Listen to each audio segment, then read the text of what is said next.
With Germany and the Eurozone in recession and with French cities on fire, thank God we're out. In my take at 10, the closing down of bank accounts is an attack on people power. It's time to cancel culture. Will the COVID inquiry be a stitch-up and were lockdowns an historic mistake? I'll be asking Professor of Evidence-Based Medicine at Oxford University, Dr. Carl Hennigan, plus Anne Widdecombe, Lady Victoria Hervey, and my top pundits. We're live from 9.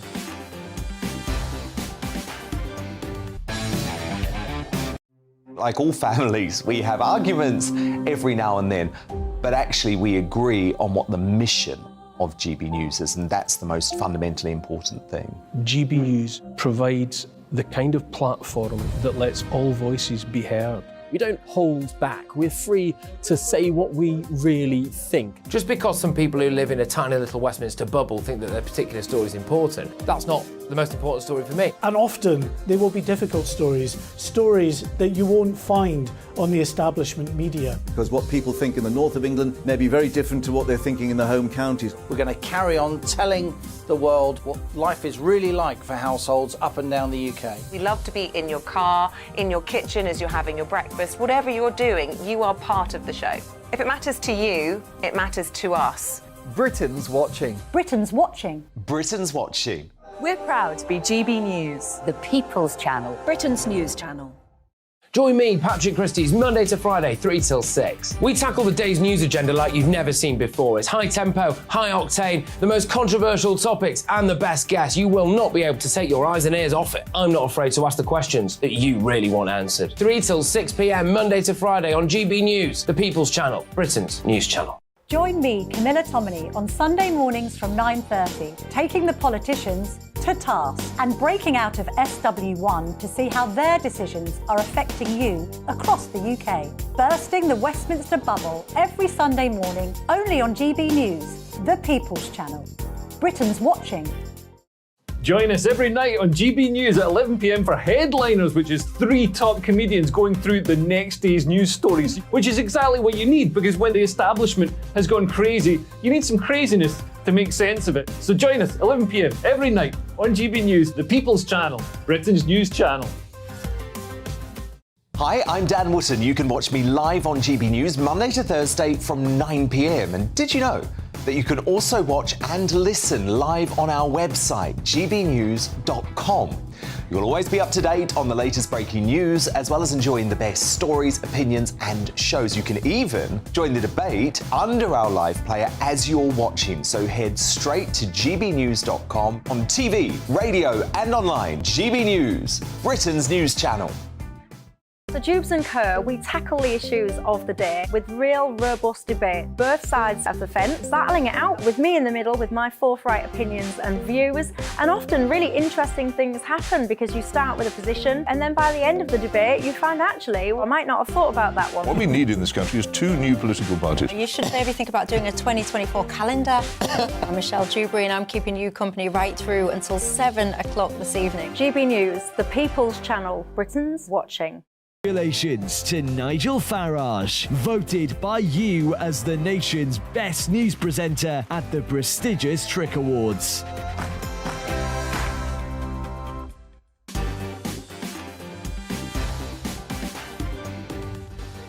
It's 9 o'clock on television, on radio and online in the United Kingdom and across the world. This is Mark Dolan Tonight. In my big opinion, with extremist parties on the rise across Europe, with Germany and the Eurozone in recession, and with French cities on fire, thank God we're out of the EU. In the big story, sources tell me that Harry and Meghan's Netflix deal will not be renewed. This after the couple were dumped by Spotify. As Hollywood turns its back on the couple, could they run out of money? I'll be asking top royal insider Lady Victoria Hervey. With by-election wipeout looming, should the Tories ditch Rishi Sunak to win the next election? I'll be asking tonight's newsmaker Anne Widdecombe.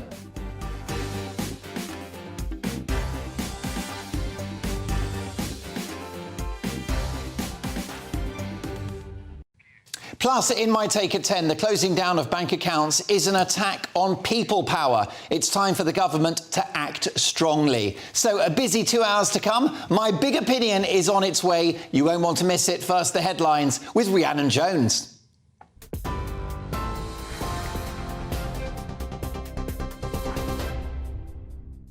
Mark, thank you. Good evening. Your top stories from the GB newsroom. 2 people have been killed in a mass shooting in the US state of Maryland, which police have now confirmed involved more than one gunman. An 18-year-old woman and a 20-year-old man died in the attack in Baltimore. At least 14 victims under the age of 18 were shot. 9 remain in hospital. The attack happened at a Brooklyn Day event at the start of the 4th of July holiday weekend. The grandmother of a boy killed by police in Paris during a traffic stop is urging protesters to end the riots. The French government's holding crisis talks this evening to address the civil unrest after a 5th night of violence. Nahel Merzouk's grandmother says rioters are using his death as an excuse to cause havoc. The family has called for calm. The city's regional president says she's confident order will be restored. What's happening is ultra-violence by small groups of people that are very well organized and very well trained, and they want to defy the Republic. And the Republic will not yield, and we will fight back. The regional president also met a mayor whose home was ram-raided and set alight in a Parisian suburb. His wife and one of his children were hurt. Prosecutors say an attempted murder investigation has now been opened. French journalist Antonin André says it's put yet more pressure on President Emmanuel Macron.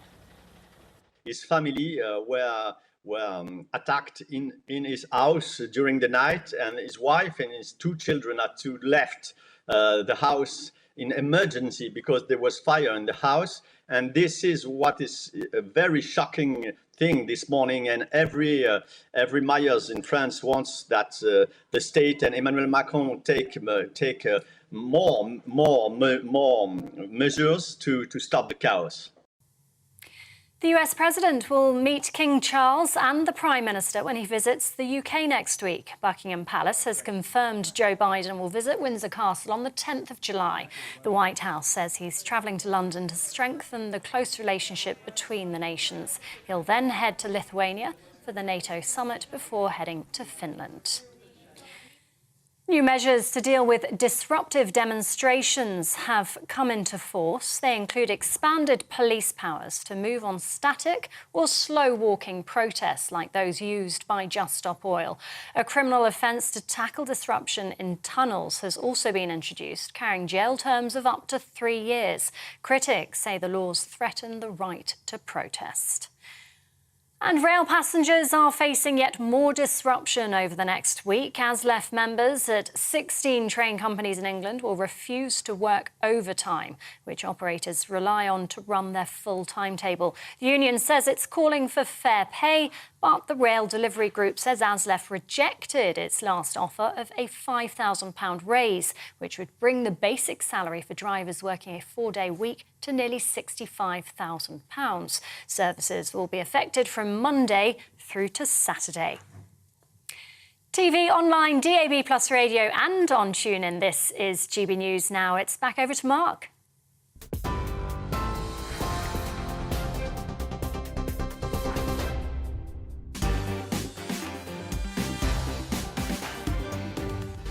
Thanks, Rhiannon. See you in an hour. Welcome to Mark Dolan Tonight. In my big opinion, with extremist parties on the rise across Europe, with Germany and the Eurozone in recession, and with French cities literally on fire, thank God we're out. In the big story, the latest on the riots in France with a top French journalist, and sources tell me, in royal news, that Harry and Meghan's Netflix deal will not be renewed. This after the couple were dumped by Spotify. As Hollywood turns its back on the couple, could they run out of money? I'll be asking tonight's top royal insider, Lady Victoria Hervey. Will the COVID inquiry be a stitch-up, and were lockdowns an historic mistake? I'll put that to my Mark Meets guest, Professor of Evidence-Based Medicine at Oxford University, rockstar scientist Dr. Carl Hennigan. In my take at 10, the closing down of bank accounts is an attack on people power. It's time for the government to act strongly to protect free speech and to cancel culture. With by-election wipeout looming, should the Tories ditch Rishi Sunak to win the next election? Is it time for Rishi to go? I'll be asking tonight's newsmaker, Anne Widdicombe. Mark Dolan tonight is the home of the papers, with tomorrow's front pages from 10:30 sharp, with three top pundits who haven't been told what to say and who don't follow the script. Tonight, Peter Edwards, Joe Bartosh and Neil Parish. Tonight I'll be asking the pundits, as Labour supporters are encouraged to vote Lib Dem in certain seats, is tactical voting scamming the system? As Rishi Sunak prepares to say sorry for historic homophobia in the armed forces, are apologies for the past a waste of time? And after an Ashes cricket row, are Australia a nation of cheats? Plus your emails, especially the spicy ones, mark@gbnews.com. This programme has a golden rule, a very strict rule. We don't do boring, not on my watch. I just won't have it. Lots to get through. It is Sunday night, so fire up the kettle, tear open the custard creams, and let's get to work.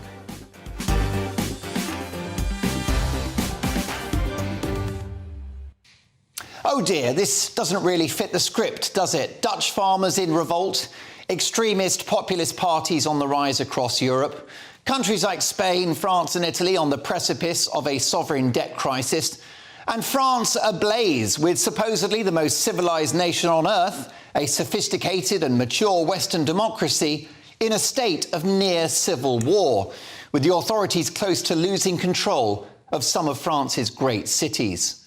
This really doesn't fit the script, does it, with ultra-green Germany reliant on imports of oil and gas to power their factories, having bankrolled Putin's war machine for years, and now granting licences for new coal mines on German soil.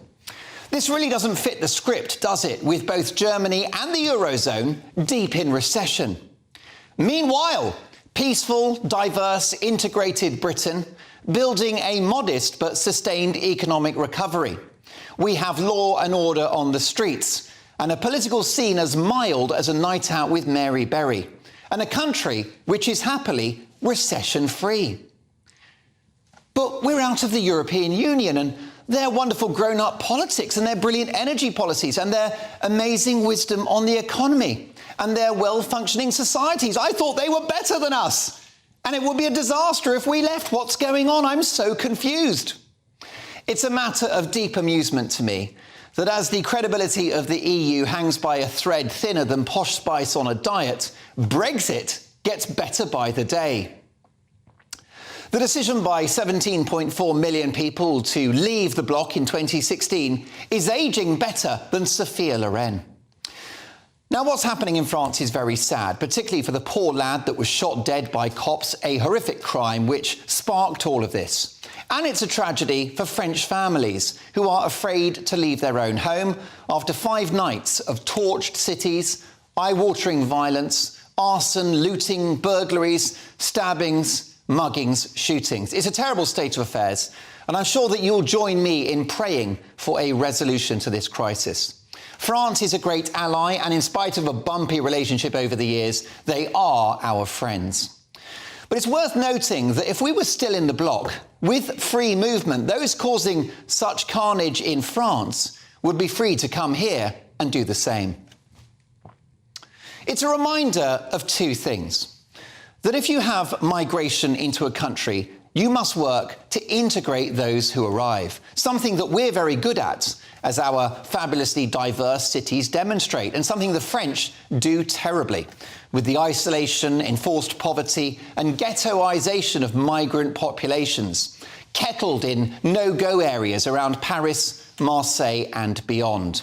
Britain always has been and always will be a better social mix. There is work to be done, but the sad French story reflects well on melting pot Britain. The other thing the French crisis demonstrates is the importance of border management. What's the point in having territorial boundaries if you don't police them?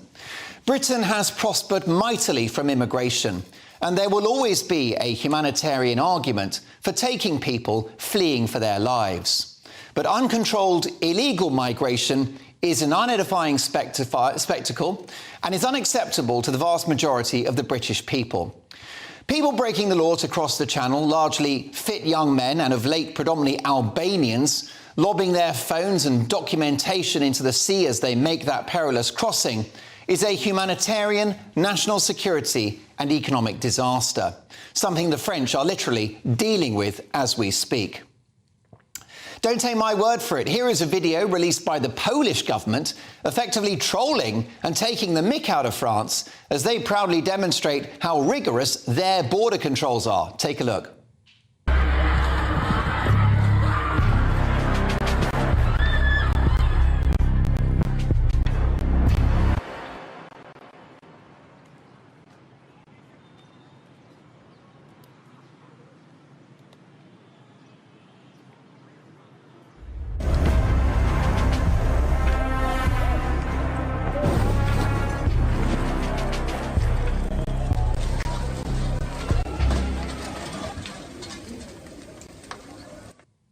How can you argue with that? By the way, the Remainers have been very quiet this week, haven't they?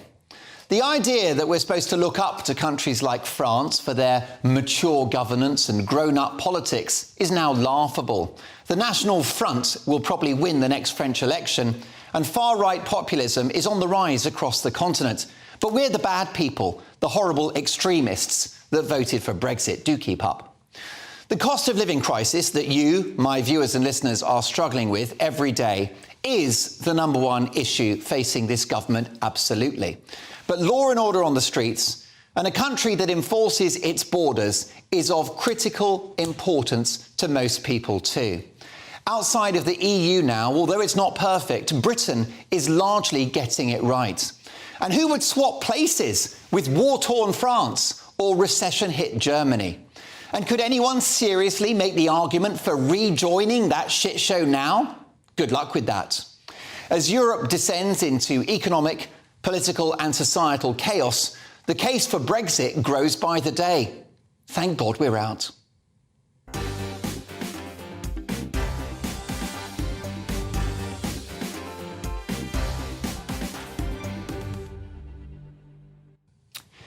What's your reaction? Do you think there is a lesson to be learned from what's happening in France? Mark at gbnews.com. I'll get to your emails very shortly. Reacting to my big opinion, my top pundits tonight. Peter Edwards, the former editor of Labour List. Joe Bartosh, the journalist and writer. And Neil Parish, former Conservative MP. Folks, let's talk. Peter, your reaction to what's happening in France, and can Britain learn anything? Yeah, I think Britain can learn from it. I mean, first of all, you feel horror. You know, a mum has lost her son, and the scenes of several infernos across France are pretty horrifying. If you start a fire, you don't know what the consequences are, so we've got to take it seriously. I think my conclusion is very different to yours. In terms of Brexit, you know, people like me that voted Remain but accept the outcome, we're still worried that the economy is 4% smaller than it would otherwise be. And that's not my opinion, that's the verdict of the independent OBR. Well, that's a projection rather than actual data, isn't it? Sure, but I think perhaps where we may agree, and I know we don't always, but we may agree some of the different things fuelling the protest, which are poverty, the rise of the far right. Let's not be alarmed. I don't think at all the far right will win the next election, but the rise of the far right, poverty and community tensions, and it's often immigrant communities, the poorer ones. My take, and I perhaps don't know French politics as well as some of the other panellists, but my takeaway from the last week is actually perhaps a weakness of the French state, because we had race riots in France, I think it was 10 to 15 years ago, closer to 20, something similar happening again. One life has already been lost. It's horrifying, but it's gone on for several days. Now, could this happen in London? I don't believe it could, but one should never be complacent. Why aren't the French authorities doing more to tackle it? Well, indeed, I think Macron's in trouble. Neil Parish, we're supposed to look up to the European Union. It was terrible that we left because on the continent they have governance and they've got great democracies. They're so mature. They've got great functioning societies and successful economies. Well, actually, the truth is quite the opposite. Yeah, the problem is all the mainstream parties are all very pro the European Union. And, of course, very many other people, and a lot of French people are nationalists, and this is the problem. They go for other parties. Also, I mean, you were quite right when you said the ghettoisation of minorities in France, because, I mean, don't forget, I was in the European Parliament for 10 years, and, of course, when the French riot, they go for it, and then the French police also go for it. So, as you were saying, you know, to individual families who've lost a son and others that are injured, it's horrendous, but they do have a real problem. They don't integrate their population the same as we do. We have benefited, as you quite rightly said, from immigration over the years and a multicultural society. So, and the Commonwealth. But I think the whole thing with the European politics at the moment is, you get these grand coalitions going on. You had a grand coalition in Germany where you had basically the Labour Party and the Conservatives in bed with one another. There was no real opposition, and so therefore they moved to the right all the time. So I think, you know, in this country you can criticise as much as you like, and you can criticise the Conservative Party for taking its stance on Brexit and others, but they have a mainstream party to vote for that is different. Once the parties become too similar, then they go for extreme parties. Now, I don't think they'll take over, but Marine Le Pen did very well in the last French elections. You've got the far right in Germany now, I think, polling more than Schroeder is, the Social Democrat. So, you know, there's problems ahead, you're quite right, but like I said, I think we are better out of the European Union, but I still want the trade. That's always been my position. Don't give up on the trade, and that's where I may almost agree with you. Almost. Having your cake and eating it, I think that is. There you go. Now we're talking. Well, Joe Bartosz, France is on fire. So much for Brexit Britain being a failed state. Well, I mean, whilst I don't want to pick too many holes, I do think I think it's a bit reductive to suggest that, you know, Brexit is in any way what's a sort of the saving grace. I think when you look at France, I mean, they've got a history of having essentially they're sort of kind of race riots, really, aren't they, which have been going on for 40, 50 years. Plus the Gilets jaunes. Yes, exactly. Yeah. And, you know, in a way, there's nothing more French than rioting. But you know, I mean, I shouldn't make light of it, obviously. I mean, I think something that often gets missed, you know, we look at it from an economic point of view, we look at it from a racial point of view, look at it about migration, but actually I think this is a problem of men. And I realise that's a deeply unpopular thing to say, but there are women in those suburbs who aren't rioting. Why is that? And I think that's something that's oddly missed. Really important point. Great to have Joe Bartosz with us, a brand new star on Mark Dolan tonight, alongside Mark Dolan tonight, legends Neil Parish and Peter Edwards. Your reaction to what's happening in France? Does it prove that we're lucky to be out? Let me know. Also, we're going to be at 10 o'clock having my take at 10. It's going to be a busy one. I'm going to talk about the banks who are cancelling people for wrongthink and reacting to a video on last night's show that broke the internet. My comments about Sky News' Kay Burley. We'll revisit that story at 10. You won't want to miss it. But next up in the big story, the latest on the riots in France, and also I'm hearing from sources that Harry and Meghan's Netflix deal is going to be cancelled. This after being dumped by Spotify. So as Hollywood turns its back on the couple, could they run out of money? I'll be asking top royal insider Lady Victoria Hervey. All of that is next.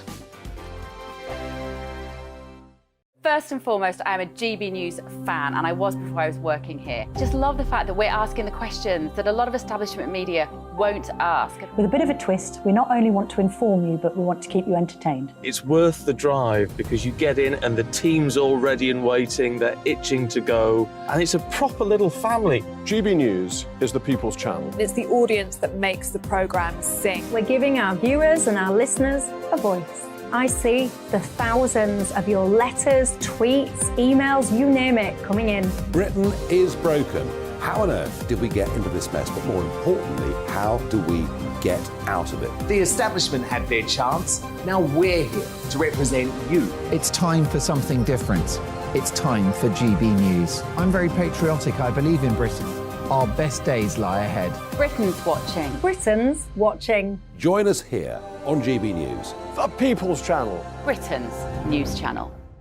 I'm Andrew Doyle. Join me at 7 o'clock every Sunday night for Free Speech Nation, the show where I tackle the week's biggest stories in politics and current affairs with the help of my two comedian panellists and a variety of special guests. Free Speech Nation, Sunday nights from 7 on GB News, the People's Channel, Britain's news channel. The Live Desk with me, Mark Longhurst. And me, Pip Thompson. It's here Monday to Friday on GB News. From midday, we'll bring you the news as it breaks, whenever it's happening and wherever it's happening, from across the UK and around the world. Refreshing, feisty, but with a bit of fun too. If it matters to you, we'll have it covered on TV, radio and online. Join the Live Desk on GB News, the People's Channel, Britain's news channel. What you get for breakfast is something that, if we do our jobs right, you will wake up to news that you didn't know the night before. It's a conversation. It's not just me and Eamon. We want to get to know you, and we want you to get to know us. From 6 is Breakfast with Eamon and Isabel. Monday to Thursdays on GB News, Britain's news channel. Westminster is going around in ever-decreasing circles, followed by the media. Britain is broken. How on earth did we get into this mess? But more importantly, how do we get out of it? Join me at 7 p.m, Mondays to Thursdays on Farage, here on GB News. We will have open, rational debate. We've got to work out how Britain moves forward from this. Join us here on GB News, the People's Channel. Britain is watching. When the news happens, it happens here. And really important breaking news. Breaking news this morning. On TV, radio and online, the news starts here on Britain's Newsroom. All the biggest stories and the answers that you need from across the UK and beyond. Join Britain's Newsroom from 9:30 on GB News. The People's Channel, Britain's news channel.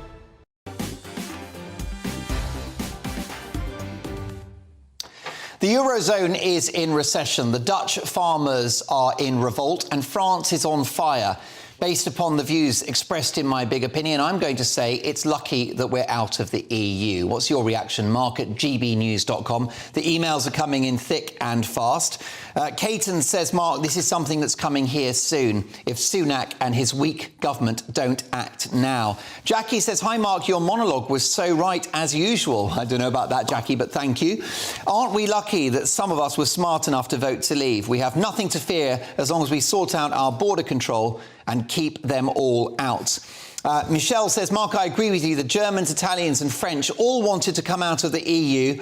They were so jealous of us having attained this. We will be better off in the long run. The EU will collapse eventually, says Michelle. Michelle Marbell, thank you so much for that. I won't sing, don't want to lose viewers. Sharon, hi, Mark. The reason the UK is not rioting like the French, and we have many reasons to riot, is because we never had a revolution. We don't know how to revolt. John says, hi, Mark, I used to see that since France was safe, those trying to sneak into the UK illegally did not have a leg to stand on. However, seeing how unsafe France actually is, maybe they have a point. Mark, yes, the UK can sit and watch what's happening in France, but the UK is having mass illegal migrant killings and rapes, and our councils and governments silence this. I think we're stupid. Oh, sorry, they think we are stupid, is what Mike has to say. We are ex-military and government officials. What's happening in France is and will knock on the door of the UK very soon. And last but not least for now, this is from Victoria. Thank you for your email, Victoria. She says, hi, Mark, as a Brexiteer, I don't agree with you. Just because France happens to be in flames at the moment, I don't believe that we can crow at how awful they're doing. It seems to me that the UK is not far behind, and we are one rape or murder away from similar scenes here. Every aspect of public services is failing. There are plenty of no-go areas in Britain. I'm unable to visit the seaside alone due to migrant hotels. Indeed, there was a rape in Skegness last week by a migrant. Victoria, thank you for your email. Keep them coming. Mark at gbnews.com.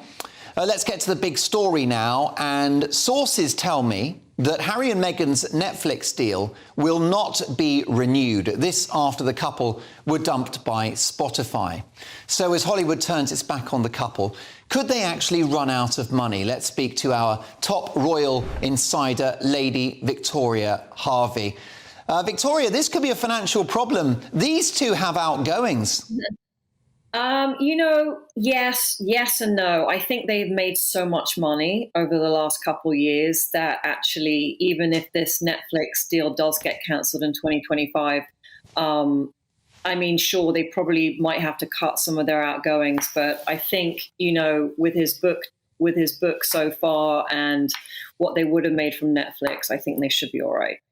However, the direction of traffic is not good, is it? The Spotify deal has gone. The Netflix deal is hanging by a thread. Apparently, their ideas for podcasts and TV shows are lamentable. It does seem like their star is waning. Yes, no, I definitely do think that it will fizzle out within the next couple of years. They're going to run out of projects to do, and they're going to be seen as unreliable and not following through. And I think people will have enough. They'll be fed up with them. Indeed, Sue. So how do you think this will impact their relationship? Because we've heard that they are continuing now to pursue solo projects. So do you think that problems in their business life could affect the marriage?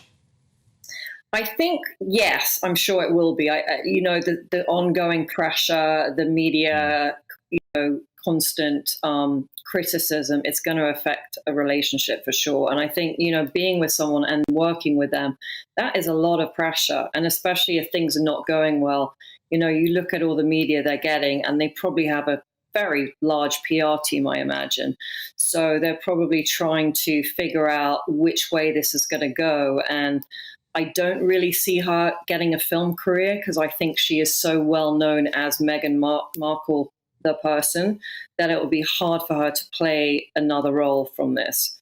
You've lived in America, California, Hollywood for many years. You've come back to the UK. It's great to have you back. Do you think that Harry can survive outside Britain for much longer?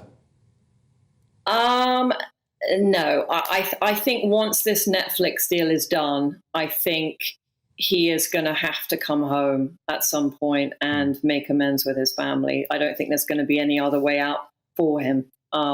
If things do crumble in his relationship, he's going to have to come back to his family. Where else is he going to go? What is that relationship, himself and Meghan? What is it built on, do you think? Is it built on business and expediency? Is it practical? Is it about the kids? Is it love? I really don't know. I think right now it is built on her finding out all his insecurities and completely playing on them and making him react to it. So hopefully with a little bit more time, he's going to see that, I hope people that are really close to him are going to help him. How long do you give that marriage? I'm actually surprised it's still going, but I think maybe 2 more years. Yeah. Why do you say that?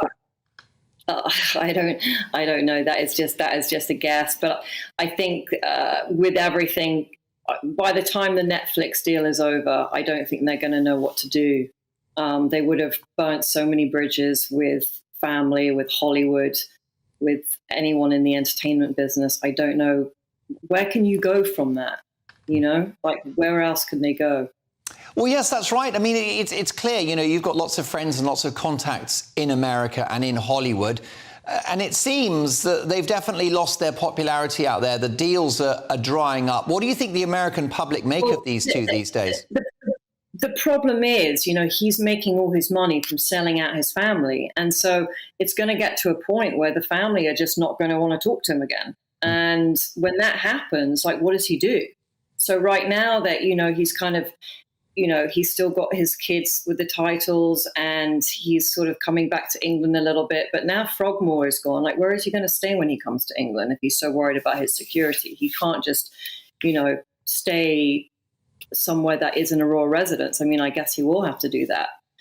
So yeah, well, I think a Premier Inn would probably do the job, or perhaps a travel lodge. There you go. Holiday Inn Express. Victoria, great to have you back on the show. We'll catch up soon. Lady Victoria Harvey, socialite, broadcaster and model. Coming up next in The Pundits, as Labour supporters are encouraged to vote Lib Dem in certain seats, is tactical voting scamming the system? Also, as Rishi Sunak prepares to say sorry for historic homophobia in the armed forces, are apologies a waste of time? And after an Ashes cricket row, are Australia a nation of cheats? All of that is next. Like all families, we have arguments every now and then, but actually we agree on what the mission of GB News is, and that's the most fundamentally important thing. GB News provides the kind of platform that lets all voices be heard. We don't hold back. We're free to say what we really think. Just because some people who live in a tiny little Westminster bubble think that their particular story is important, that's not the most important story for me. And often there will be difficult stories that you won't find on the establishment media. Because what people think in the north of England may be very different to what they're thinking in the home counties. We're going to carry on telling the world what life is really like for households up and down the UK. We love to be in your car, in your kitchen as you're having your breakfast. Whatever you're doing, you are part of the show. If it matters to you, it matters to us. Britain's watching. Britain's watching. Britain's watching. We're proud to be GB News, the People's Channel. Britain's news channel. Join me, Patrick Christie's Monday to Friday, 3 till 6. We tackle the day's news agenda like you've never seen before. It's high tempo, high octane, the most controversial topics and the best guests. You will not be able to take your eyes and ears off it. I'm not afraid to ask the questions that you really want answered. 3 till 6 p.m, Monday to Friday on GB News, the People's Channel, Britain's news channel. Join me, Camilla Tominey, on Sunday mornings from 9:30, taking the politicians to task and breaking out of SW1 to see how their decisions are affecting you across the UK. Bursting the Westminster bubble every Sunday morning, only on GB News, the People's Channel. Britain's watching.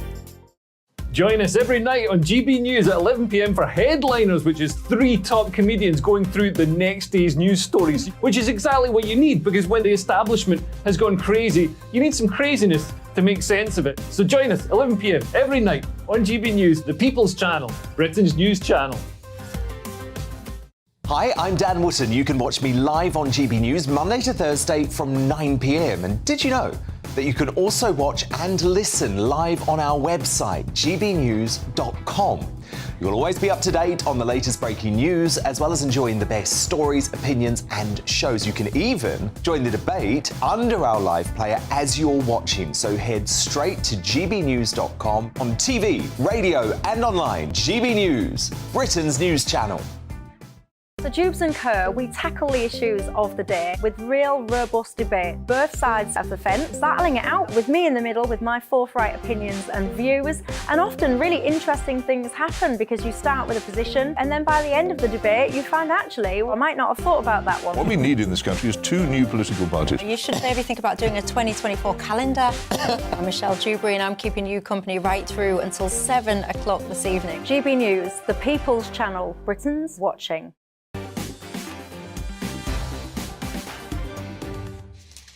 Lots to come. At 10 o'clock in My Take at 10, last night we broke the internet with my comments about Kay Burley, who more or less said that when Nigel Farage's bank accounts were cancelled, he had it coming. I'll be reacting to that at 10. You won't want to miss it. But look, we've got lots to get through now, reacting to the big stories of the day. My top pundits, Peter Edwards, former editor of Labour List, Joe Bartosh, the brilliant journalist, and Neil Parish, farmer and ex-Tory MP. Now, lots to get through, and let's see whether we can get to this particular issue. I'll be discussing a potential Tory meltdown in the upcoming by-elections later on with my newsmaker Anne Widdecombe. But one element that could play a huge factor is the potential for tactical voting. Some Labour activists are calling for the party to form a non-aggression pact with the Lib Dems to ensure maximum pain for the Tories. Regardless of whether such a pact is agreed, tactical voting is sure to play a part. But is voting for a party you don't support scamming the system? Joe Bartosh. No, I don't think so. But at the same time, I do think it's a shame in a way. I mean, people should be proud to cast their votes. And the fact that, you know, you're voting for somebody as a defensive measure, if you like, I think is a damning indictment of our political options. Yeah, what do you think, Neil? I mean, I'm sure you're not a fan of tactical voting because it will have affected you in the past. That's right, but first past the post encourages it, you see. And don't forget, in the last general election, I had Labour, Liberal Democrat and Green all against me, and I only had one all to the left of me and only one to the right of me, UKIP. And, of course, Brexit was going on, so that was largely... So, therefore, I liked, you know, when I used to welcome the Green candidate, she used to look at me thinking, why on earth am I welcoming you? Well, you're not splitting my vote, you're splitting everybody else's. So, in a way, you know, this is all fair fair in love and war. But what you don't really want is any form of formal pact, because I think that'll come back and bite them. But I think people, especially in by-elections, because don't forget, even if the government was doing really well, they'd still want to give you a bloody nose. And we're not doing, the Tories are not doing particularly well, I would say, at the moment. So therefore, they will be tactical voting. Tactical voting probably in mid-beds towards from Liberal Democrat to Labour. In Somerton and Frome, very much Labour to the Lib Dems. In Tiverton and Honiton, you see, basically won by about 6,000 majority. In the last general election in 19, there were 11,000 Labour votes. There was 900 Labour votes in the by-election. So the Lib Dems squeezed the whole of the Labour vote virtually, and that's what they'll try and do in both of these. And people will tactically vote, but is it unfair? No. But what you shouldn't do is have any formal pacts, because of course at the end of the day there's many more Labour Tory marginals than there are Liberal Democrat Labour marginals, and so that's what they've got to watch out. And of course Liberal Democrats pinch votes from all of us, and if you talk to Labour activists, dare I say it, they hate them just as much as the Tories do, because they're pinching all of the votes from either side. So in reality, it'll be interesting to see how that works. Well, that's right. It's interesting because at previous elections, it's UKIP and the Brexit Party have hurt Labour as much as the Tories. Everyone thought because those parties were on the right, it would hurt the Conservatives, but in many ways in 2019 it helped Boris Johnson. But do you think tactical voting, Peter Edwards, suggests that first past the post is no longer fit for purpose? No, I think first past the post is fit for purpose. That's a difficult thing to say at 9 o'clock because it gives you stable government, and you alluded in your monologue to parts of Europe we've had coalition governments driven by PR. But I also want to caution the Labour Party, my party, against any kind of pact. So, of course, voters will make up their own mind and there'll be an element of tactical voting, but there definitely won't be a formal pact. And I hope there's no informal, I hope there's no nudge and the wink. So Labour frontbenchers will quite rightly toe the party line and say we're fighting for every vote. That, to me, is a right answer. Will there be a nudge and a wink locally to go easy in some seats? I hope not. That would be dangerous for Labour for a couple of reasons. First of all, because the Lib Dems change their position so frequently, and they are brilliant at changing their position in the heat of a by-election campaign where they've excelled. And the other thing we've seen, certainly across my lifetime, if not forever, is that seats that change hands at a by-election are often then swept up in the general tide of a general election, and we know we're going to have a general election within a year or so. So this is literally tactical, as the name implies, but it could also be a very short-term game with the general election around the corner that could sweep away new MPs in a matter of months. Well, here's hoping. The government is reportedly planning to issue an apology in Parliament on behalf of the nation for the historic treatment of gay veterans. A soon-to-be-released report will reveal what is being described as a culture of homophobia which held sway in the military for many years. In fact, gay members of the armed forces suffered discrimination, and it's clearly a disgrace. But will an apology years after the event from someone who had no involvement in their mistreatment provide much in the way of consolation? What do you think about this, Jo? What's the point of apologies? Do they do anything? No, I think it's a piece of virtue signalling, to be honest. I don't think it's... Absolutely, there was and indeed remains homophobia within the armed forces. I had the pleasure of interviewing a few years ago a lesbian who was reinstated into the army. That was in the US, but it was a very similar system in some regards. And she managed to... she fought her dishonourable discharge and was reinstated. But I've noticed with the sort of way it's been framed as an LGBT issue. Now, it isn't. It is about the L, the B and the G. It is not about identity. And I think actually that's a really disrespectful way of looking at it, to frame it in terms of being about identity, to being about, because there has never been any prohibition on people choosing to change their pronouns or wear whatever they want. Yeah. It's actually about discrimination. It's about homophobia and lesbophobia. Which, of course, is truly horrific. Now, let's move on to our final story in the pundits section. The touring Australian cricketers are 2-up over England in a thrilling Ashes series, having won the second test at Lord's today, despite the heroics of England captain Ben Stokes. However, the Aussies were relentlessly booed by the usually placid Lord's crowd after their underhand dismissal of England batsman Johnny Bairstow, which, while legal, struck many fans as poor etiquette. So it begs the question, are the Aussies a nation of cheats. Peter Edwards, you're the cricket expert here. Well, it's nice to be called an expert on something, if not politics. It was a wrong thing to do for Australia. We've got to be clear about that. So for people who aren't big cricket fans, this was within the rules of the game, known as the laws, which is why the umpire had to give Johnny Bairstow out. To explain what happened, he moved out of his crease at the end of an over. I would interpret that as a dead ball. Everyone's having a break for 30 seconds or so.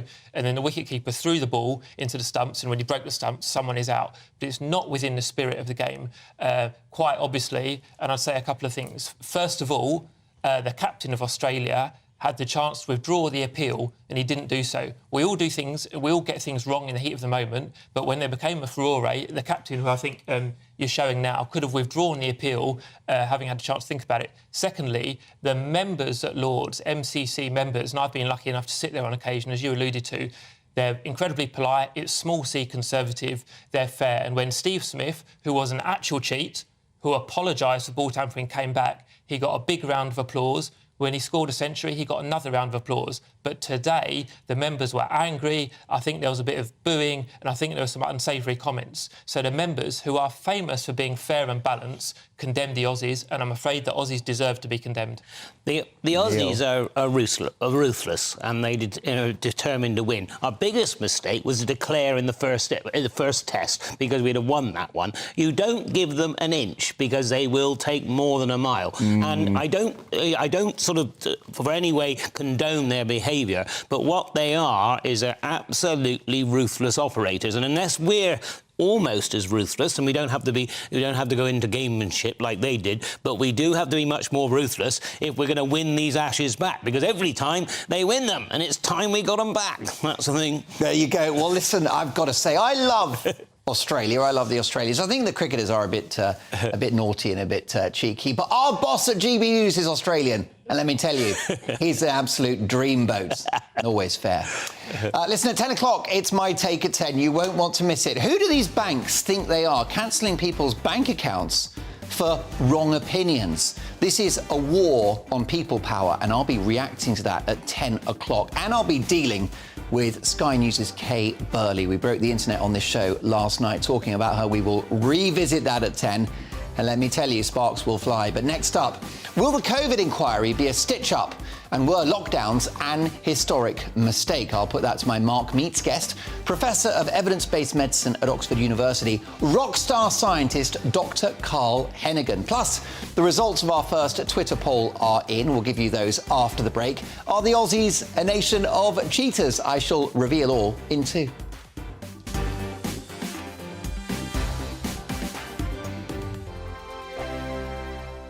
I joined GB News because I was sick and tired of not hearing my views being represented, not just mine, but so many people that I knew and spoke to. I just couldn't get my voice out there. I couldn't say anything. I couldn't do anything. Whatever the narrative was, I kind of had to follow it. GB News is there to provide a voice for those who have been ignored by the establishment media. We think different things. We've got a different style. GB News is here to be optimistic and positive about the future. It's real kind of dynamic and flowing, with the audience very much at the heart of it, like a big family. Here at GB News, we talk about the things that matter to you. Hearing the voices from right across our towns and cities, especially our towns. All sides of the argument represented with a heavy dose of opinion. We're on a mission here to make a difference. And the GB News family really is here for you, and whatever time of day you can watch or listen. Britain's watching. Britain's watching. We're proud to be GB News, The People's Channel. Britain's news channel. Monday to Thursday, 9 p.m. till 11 p.m. Join me, Dan Wootton. I'll bring you the sharpest takes and hottest debates. Do you not believe in prison? I don't believe in prison. I'm completely stunned. I guarantee you there'll be no spin, no bias, no censorship. I actually was personally quite offended by it. And no reason to go to bed. So I guess they've always been quite woke. That's Dan Wootton tonight on TV, radio and online. Monday to Thursday from 9 p.m. till 11 p.m. on GB News. The People's Channel, Britain's news channel. Weeknights on GB News from 6 p.m. You'll always get drama. Please stop, Michelle. I know, yeah. Please stop. Should I just shut off? Romance. You like me, I like you. There you go. There you are. Well, don't tell anybody. Adventure. Etc. That's the whole point. But And action. Sergeant, read my superstar panel. They're already at it. They're fighting. It's going to be quite a show. only on GB News. Britain's watching. In a world of dull and predictable radio and TV shows. Oh, hi. On Mark Dolan tonight, we've got big guests. We drill into the big stories of the day. The show adds up to a brilliant listening and viewing experience. Mark Dolan Tonight is the most entertaining current affairs show ever, and that's a fact. That's Mark Dolan Tonight, Friday, Saturday and Sunday from 9. Only on GB News, Britain's news channel. Start the day with GB News. We catch up on all the big stories you didn't hear the night before. And take a look at what the world's talking about this morning. That's right, Monday to Thursdays from 6 o'clock. It's Breakfast with Eamon and Isabel. Straight after breakfast, join us, Bev Turner and Andrew Pearce. We're going to take you through till noon. We'll be tackling the big topics of the day, including the things that the other channels just won't talk about. If it's happening here. Wake up to mornings on GB News. The People's Channel. Britain's news channel. Well, earlier on Twitter, we asked you, is Australia a nation of cheats? This after a drama at Lord's today. The results are in. Over two-thirds of you say yes, that's right. 67.7% say yes, Australians are a bunch of cheats. A third must have missed the cricket. 32.3% say no, the Aussies are not cheats. Now, what do you think about the idea of governments apologising for crimes of the past? Big reaction on email. Leslie says, Mark, I hope no one apologises for me to the armed forces or for colonisation. I played no part in either of those actions. So any apology is not true. Those actions were historical, made by people of that time. Being judged by people in a totally different era is a bad joke. Thank you for that. Listen, I'll get to more of your emails very shortly. Mark@gbnews.com. It's time for this.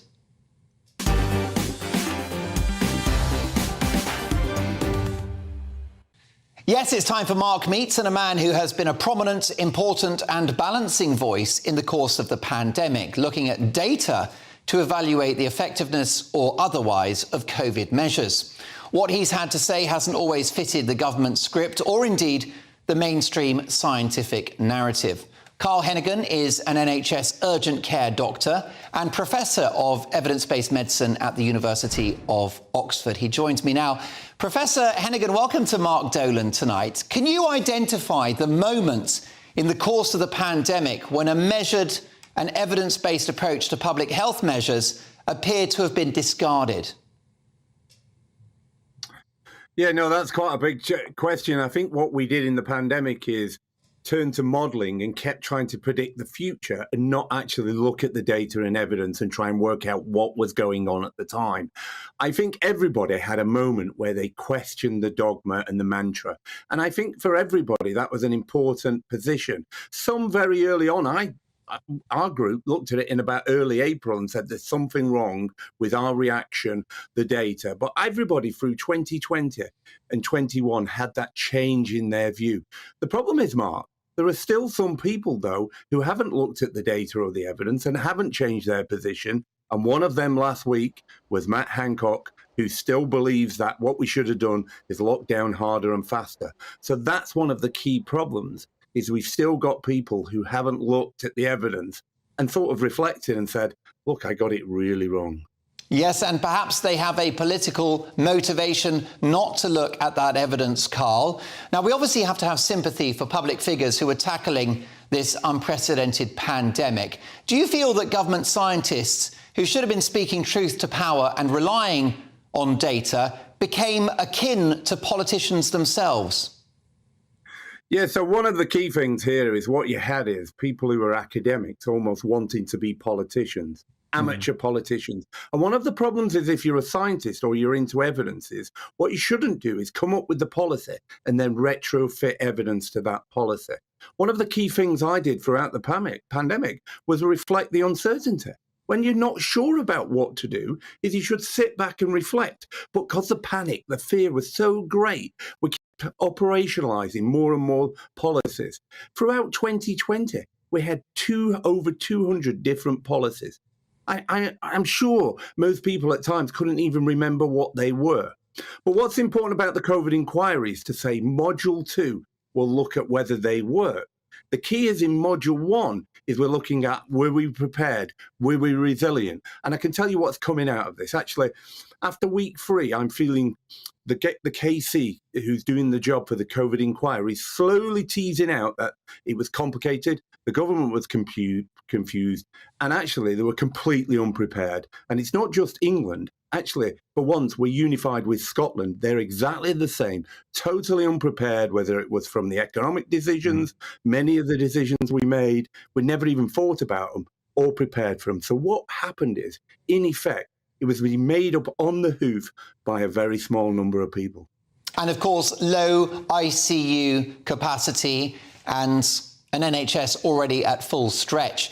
3 years on, Carl, is it possible to take a view now on whether those very costly lockdowns achieved the goal of preserving life and preventing the NHS from becoming overwhelmed? Well, look, I think when they were set out, the goalposts changed all the time. Remember, it was 2 weeks to prevent the lockdown. So they were going to suppress the curve. We're going to flatten the curve. Now, what happened is that was supposed to protect the NHS. Our memory disappears very rapidly. We built all those Nightingale hospitals, completely not needed. So if you look at it, we tried lockdowns 3 times. In that period of time, we never protected those in care homes. We didn't prevent hospital-acquired infections. We had huge costs, and particularly if you look at things like mental well-being, education, and now look at where the economy is and look at the problems we've got in the NHS. So if you weighed them all up together, I think you'd come to the very clear conclusion that lockdowns were not effective. The problem is, when we get to Module 2, it's going to be stacked, unfortunately, with people who were supporting and propping up lockdowns. And that's part of my fear now, is it's going to be a bit one-sided agenda. And it's not that the argument could be, well, it would have worked if we'd have locked down harder and faster. And that was the Matt Hancock position. So we're going to try and spend some time now trying to unpick that sort of what I consider as a logical argument. But it does need to be unpicked, because I think that's where it's going to come from, the strategy in Module 2. And let's hope that Imperial College and others are held to account for their junk modelling, which seemed to be consistently wrong. But the problem, as you mentioned earlier, is it was that modelling that shaped COVID policy. We've now had a 3-year real-world trial on masking, Professor Hennigan. What's the verdict? Well, before we even get there, we've had significant number of randomized controlled trials and clinical trials. And in that area, what they show is that actually in the community, the impact is virtually negligible. There are probably 1 or 2 situations where you get a very small effect for a very small period of time, maybe 3 to 5 days. But in the way we use them in the community, you have to ask yourself, well, if they worked, why did we have the lockdowns? Why did we have all those measures we had to have in place? And we kept having more and more measures. Remember the rule of 6, the 10 o'clock curfew. So actually, we've had a large community-based experiment that ran over the course of 18 months. And in that period, actually, more than 1 person got the infection. Many people got it twice. So actually, huge numbers have got the infection. And one of the key arguments is the problem is, what happens if you sold a bad message to somebody who was vulnerable? And this is the problem. The lack of evidence running in is a key area. If you told somebody who was immunosuppressed or very elderly it was safe to go out because they wore a mask, and actually the opposite was true. So one of the key things we should have done before going in is do the trials. So we should have reduced the uncertainty, and then we would address the issue, and we could have looked at other mitigating measures instead. But the problem is, Professor Hennigan, they don't want to do trials on masking because I think they'll find out they are, as you've said, virtually useless and therefore won't be able to influence our behaviour, which is, I think, what the masking was all about. Can we have a quick look at the vaccine as well, Prof? I'm happy to acknowledge that the jab may have saved many lives, but no one has to date convinced me why it was necessary to jab the entire healthy population, those who did not face hospitalisation or death from the virus, particularly given the not insignificant rate of side effects, some mild, some more serious. Can you help me with that, the vaccination of healthy people? So one of the key elements about any treatment or any intervention in healthcare is weighing up the benefits and the risks. And therefore, the first thing is we should have been truthful with everybody. What were the risks to you from COVID? Well, virtually everybody under 50 with no comorbidities, it was virtually zero. Therefore, generally, when you have a very low risk, any intervention you give you, potentially if it has harms, will outweigh that risk. So the first position you would take is to say, let's look at the benefits versus the risks, and then say, in that area, where do the benefits outweigh the risks? And actually, it's much older. So the idea of vaccinating the whole population was a misnomer, particularly children, was a misnomer. The other thing that was deeply, deeply concerning that has to be unpicked is the idea of mandates in care homes where actually you needed your staff and you lost up to 40,000 people. Professor Carl Hennigan is always worth hearing and reading. Let me tell you that his articles can be found here at trusttheevidence.substack.com. Carl, thank you so much. We'll catch up soon. Fascinating conversation. A voice of reason throughout the pandemic. Coming up in my take at 10, can't wait for this. The closing down of bank accounts is an attack on people power. It's time for the government to act strongly to protect free speech and cancel culture. Plus, I'll be dealing with Sky News' Kay Burley. That's next.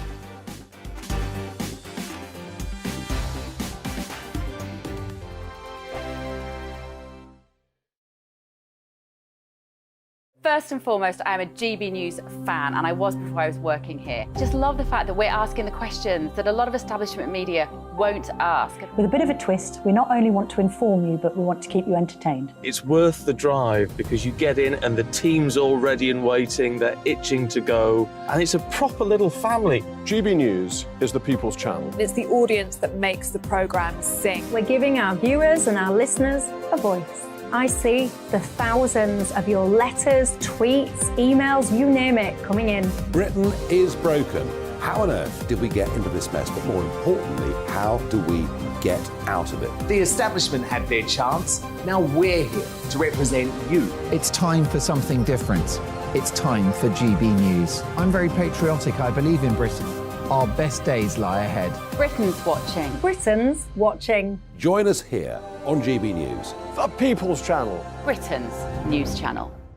I'm Andrew Doyle. Join me at 7 o'clock every Sunday night for Free Speech Nation, the show where I tackle the week's biggest stories in politics and current affairs with the help of my two comedian panellists and a variety of special guests. Free Speech Nation, Sunday nights from 7 on GB News, the People's Channel, Britain's news channel. The Live Desk with me, Mark Longhurst. And me, Pip Thompson.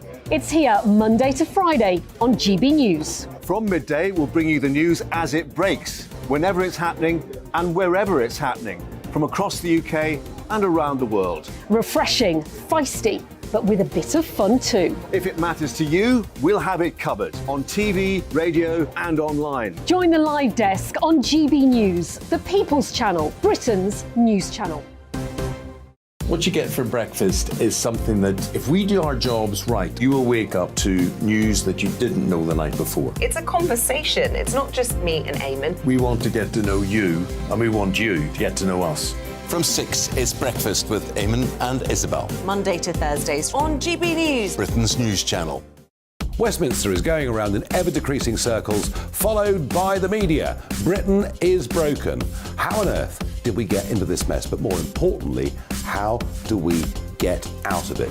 Join me at 7 p.m, Mondays to Thursdays on Farage, here on GB News. We will have open, rational debate. We've got to work out how Britain moves forward from this. Join us here on GB News, the People's Channel. Britain is watching. When the news happens, it happens here. And really important breaking news. Breaking news this morning. On TV, radio and online, the news starts here on Britain's Newsroom. All the biggest stories and the answers that you need from across the UK and beyond. Join Britain's Newsroom from 9:30 on GB News. The People's Channel, Britain's news channel.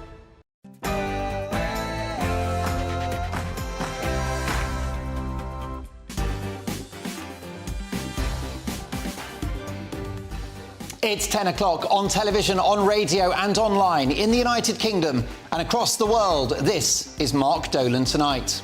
In my take at 10, the closing down of bank accounts is an attack on people power. It's time for the government to act strongly to protect free speech and to cancel culture. With by-election wipeout looming, should the Tories ditch Rishi Sunak to win the next election? I'll be asking tonight's newsmaker, Anne Widdecombe. And Mark Dolan tonight is the home of the papers with tomorrow's front pages from exactly 10:30 sharp.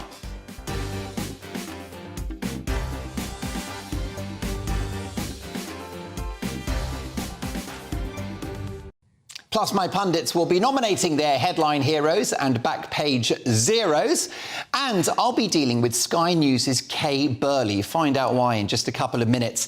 A busy hour to come. We've saved our best till last. Now with the headlines, the highly educated and well-bred Rhiannon Jones.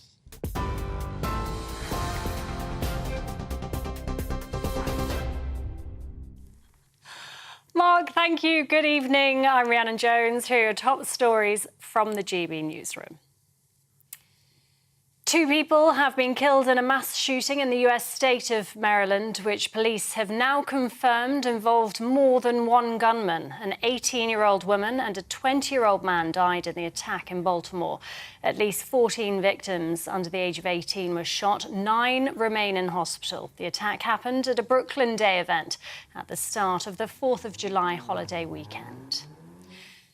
The grandmother of a boy killed by police in Paris during a traffic stop is urging protesters to end the riots. The French government's holding crisis talks this evening to address the civil unrest after a 5th night of violence.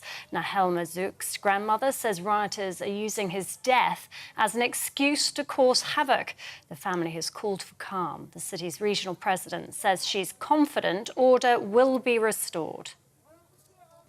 What's happening is ultra-violence by small groups of people that are very well organized and very well trained, and they want to defy the Republic. And the Republic will not yield, and we will fight back.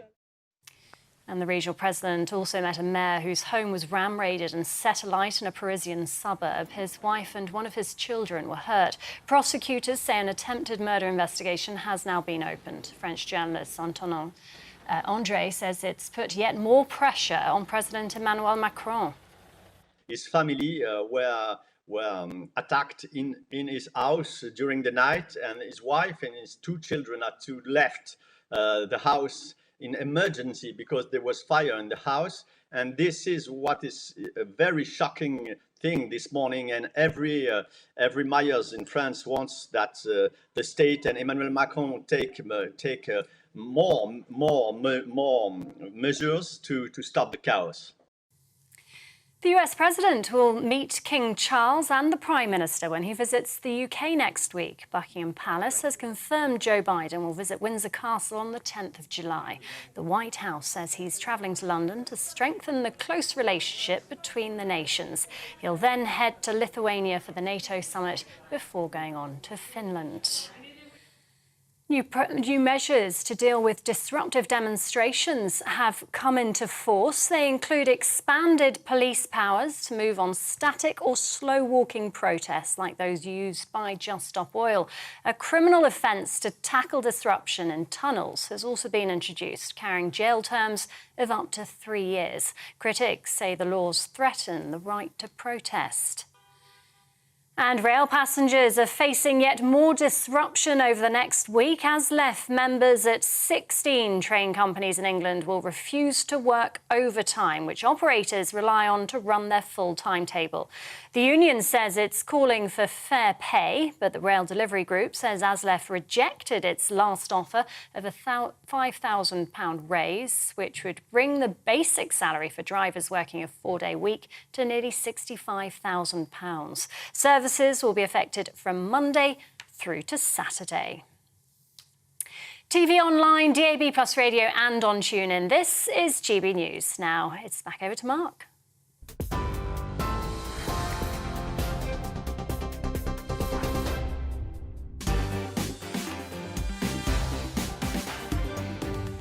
If anyone can handle the curveball, it's Rhiannon Jones. She returns at 11. Welcome to Mark Dolan Tonight. With by-election wipeout looming, should the Tories ditch Rishi Sunak to win the next election? I'll be asking tonight's newsmaker, Anne Widdecombe. Mark Dolan tonight is the home of the papers, with tomorrow's front pages from 10:30 with full pundit reaction. So, big stories, big guests, and always big opinions. We kick off the hour with my take at 10.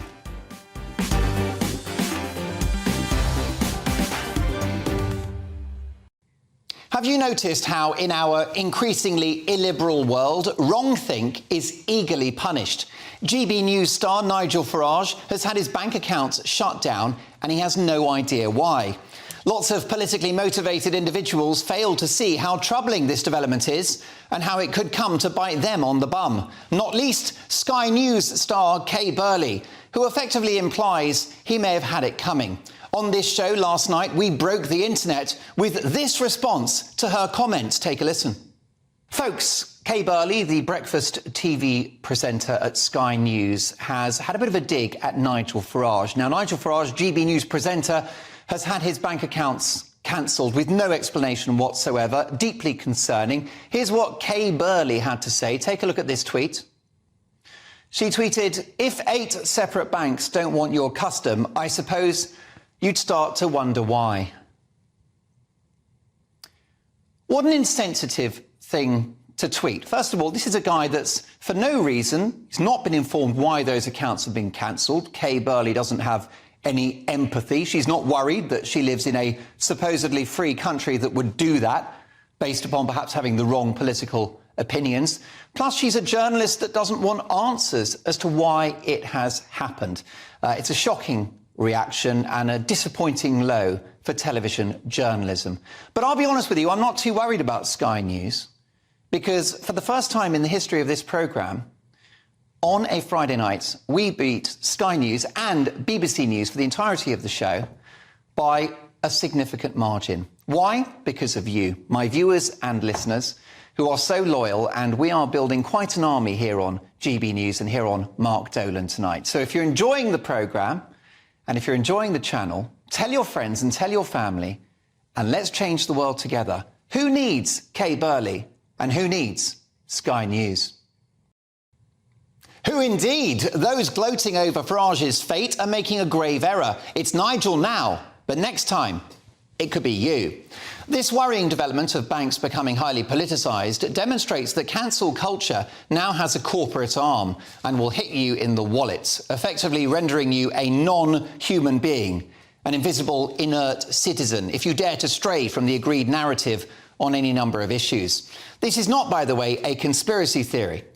What about the lovely, cuddly vicar, Reverend Richard Fothergill, who was asked for feedback from his bank, the Yorkshire Building Society? In doing so, he simply asked why branches were festooned with pride flags. Not an unreasonable question, given the fact that it's a bloody bank. And given the fact that whilst most people, myself included, passionately support gay rights, the idea originally of pride, bonkers trans ideology, which says you can change your biological sex and that a man is a woman and a woman is a man, is a lot more contentious. It upsets many women who feel cancelled and upsets many gay people who consider trans ideology to be deeply homophobic. So he's entitled to ask the Yorkshire Building Society why they've waded into this controversial issue.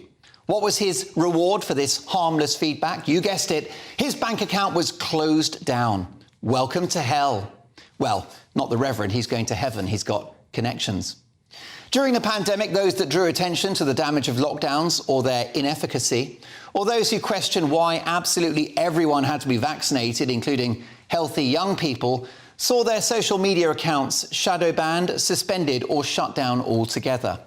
All of this has been justified by the pathetic excuse of tackling misinformation. And let me tell you, saying the wrong thing about climate change will be next.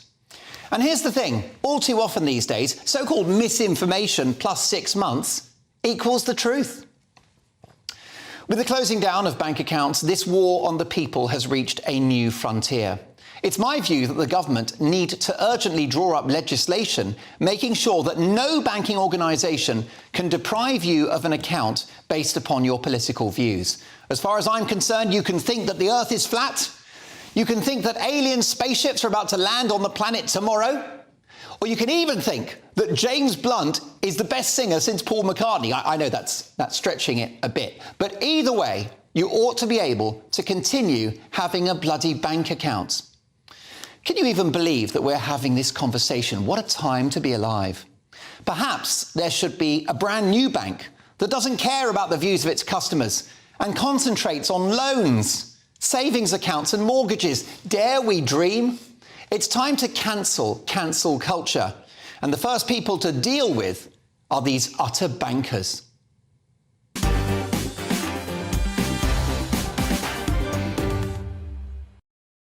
Your reaction, Mark at GBNews.com. Let's get the views now of my top pundits. Peter Edwards, the former editor of Labour List.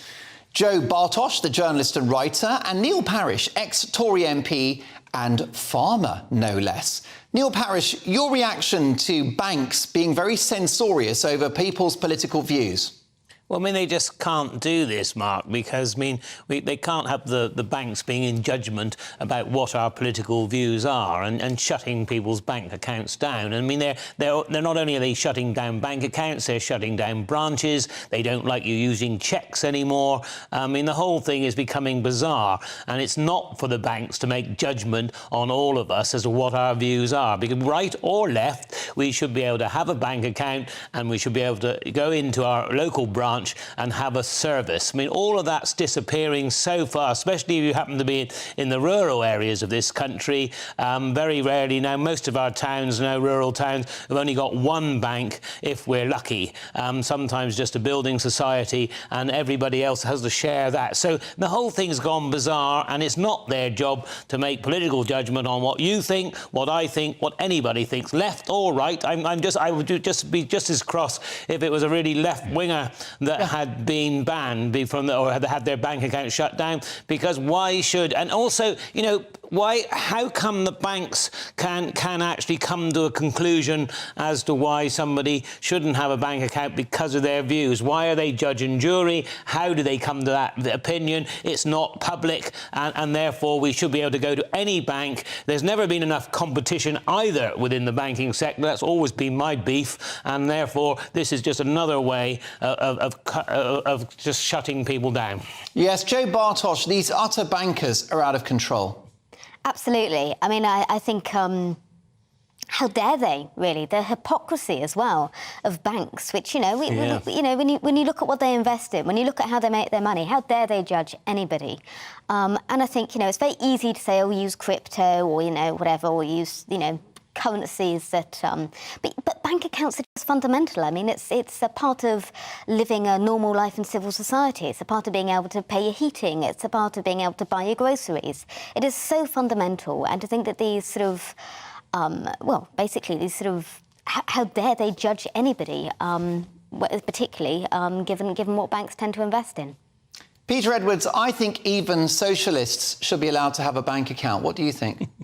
Thank you, that's a relief. I think we don't have the full story. So Reverend Fothergill sounds like turned away by Yorkshire Building Society. I'm not sure what they've said, we don't know that, but he asked a question, and I think it does seem wrong. As you said, all of the panel would be passionate in support of gay rights. It seems bizarre, but that's one lender. With Farage, it's a different case. And I know Farage is prolific in the media, so he's probably got a fairly healthy income he needs to store somewhere. But Farage is also a stockbroker before he went into politics, as I understand it. So perhaps Nigel Farage can come on another night and tell us how it happened. Because if he's been turned away by 8 banks, they'll have given an explanation. And 8 banks aren't going to put out a press statement explaining it because of client confidentiality. So perhaps Nigel can come on and tell us and then resolve, is it an anti-Brexit conspiracy or is it a compliance failure on his part? Because I would like to know the answer. Well, I think we all would. As far as I know, and I've spoken to Nigel about it, he is none the wiser. He's puzzled at what's going on. Is it punishment for Brexit? Who knows? But there are too many examples now of banks getting political. Your reaction, Mark at GBNews.com. My brilliant pundits are back at 10:30 sharp for tomorrow's papers. Got some great headlines coming in. But next up, with by-election wipeout looming, should the Tories ditch Rishi Sunak to win the next election? That's right, should they ditch Rishi Sunak to win the next election? I'll be asking tonight's newsmaker, the formidable Anne Widdecombe. She's next. Like all families, we have arguments every now and then, but actually we agree on what the mission of GB News is, and that's the most fundamentally important thing. GB News provides the kind of platform that lets all voices be heard. We don't hold back. We're free to say what we really think. Just because some people who live in a tiny little Westminster bubble think that their particular story is important, that's not the most important story for me. And often there will be difficult stories, stories that you won't find on the establishment media. Because what people think in the north of England may be very different to what they're thinking in their home counties. We're going to carry on telling the world what life is really like for households up and down the UK. We love to be in your car, in your kitchen as you're having your breakfast. Whatever you're doing, you are part of the show. If it matters to you, it matters to us. Britain's watching. Britain's watching. Britain's watching. We're proud to be GB News, the People's Channel, Britain's news channel.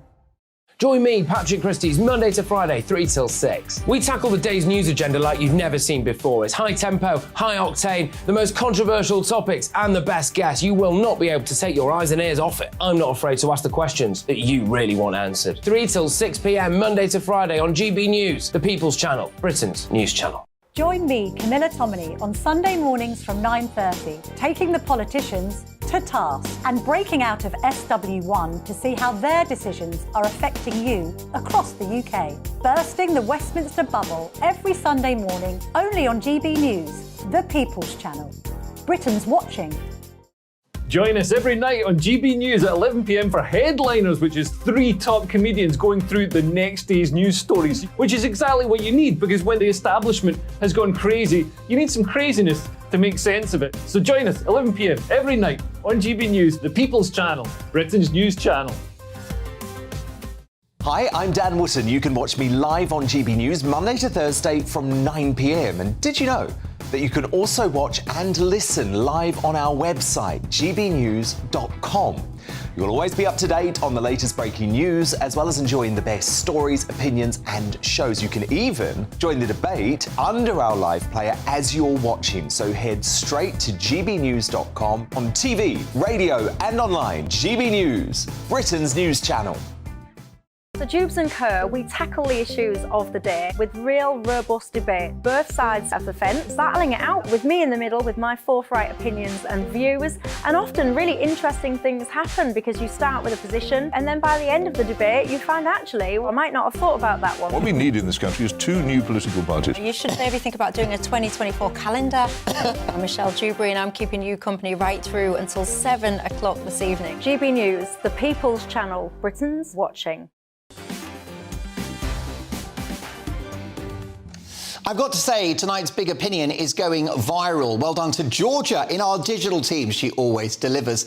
In that particular monologue, I talked about the fact that Britain is a multicultural success. By contrast, France is on fire. However, some of you are not happy. Let's have a look at this. Very important I get to your... There you go. Hi, Mark, says Ron. That big opinion of yours was the biggest load of crap I've ever heard. Did Rishi write it for you? For years, our elected representatives have flooded our country with anyone and everyone, much to the dismay of the British people. Our culture, history, way of life and traditions are being erased in the name of diversity. I'm glad I'm getting older as this country is becoming the third world. So there you go. You see, Ron there, not happy, doesn't agree with what I've said. Neither does Alan, by the way. Alan's not happy, regular emailer to the show. How are you, Al? Big Al's in the house.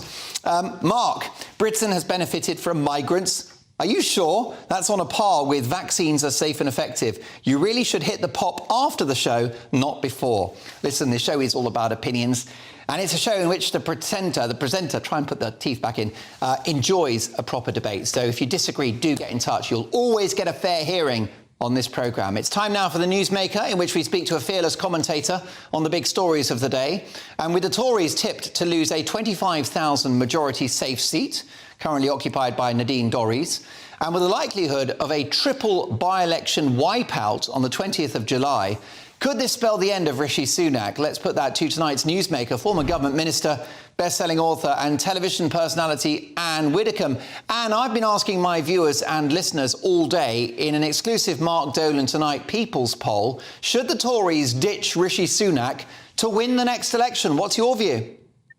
Well, I mean, my view is I would love them to ditch Rishi Sunak and plunge themselves into yet another leadership election, yet another period of chaos, because it would assist the Reform Party. But if I were looking at this from the Conservative point of view, the very last thing they need, is another leadership election, particularly as there would be a whole load of hoo-ha about Boris coming back and all the rest of it, and it would just make them look what they are, which is chaotic, disorganised, ill-disciplined, complete parliamentary rabble, and it would just confirm that view. So if I were a Tory, that's the last thing I'd want. But I have to say, you know, as a member of Reform, if they want to conduct themselves in that fashion, well, fine.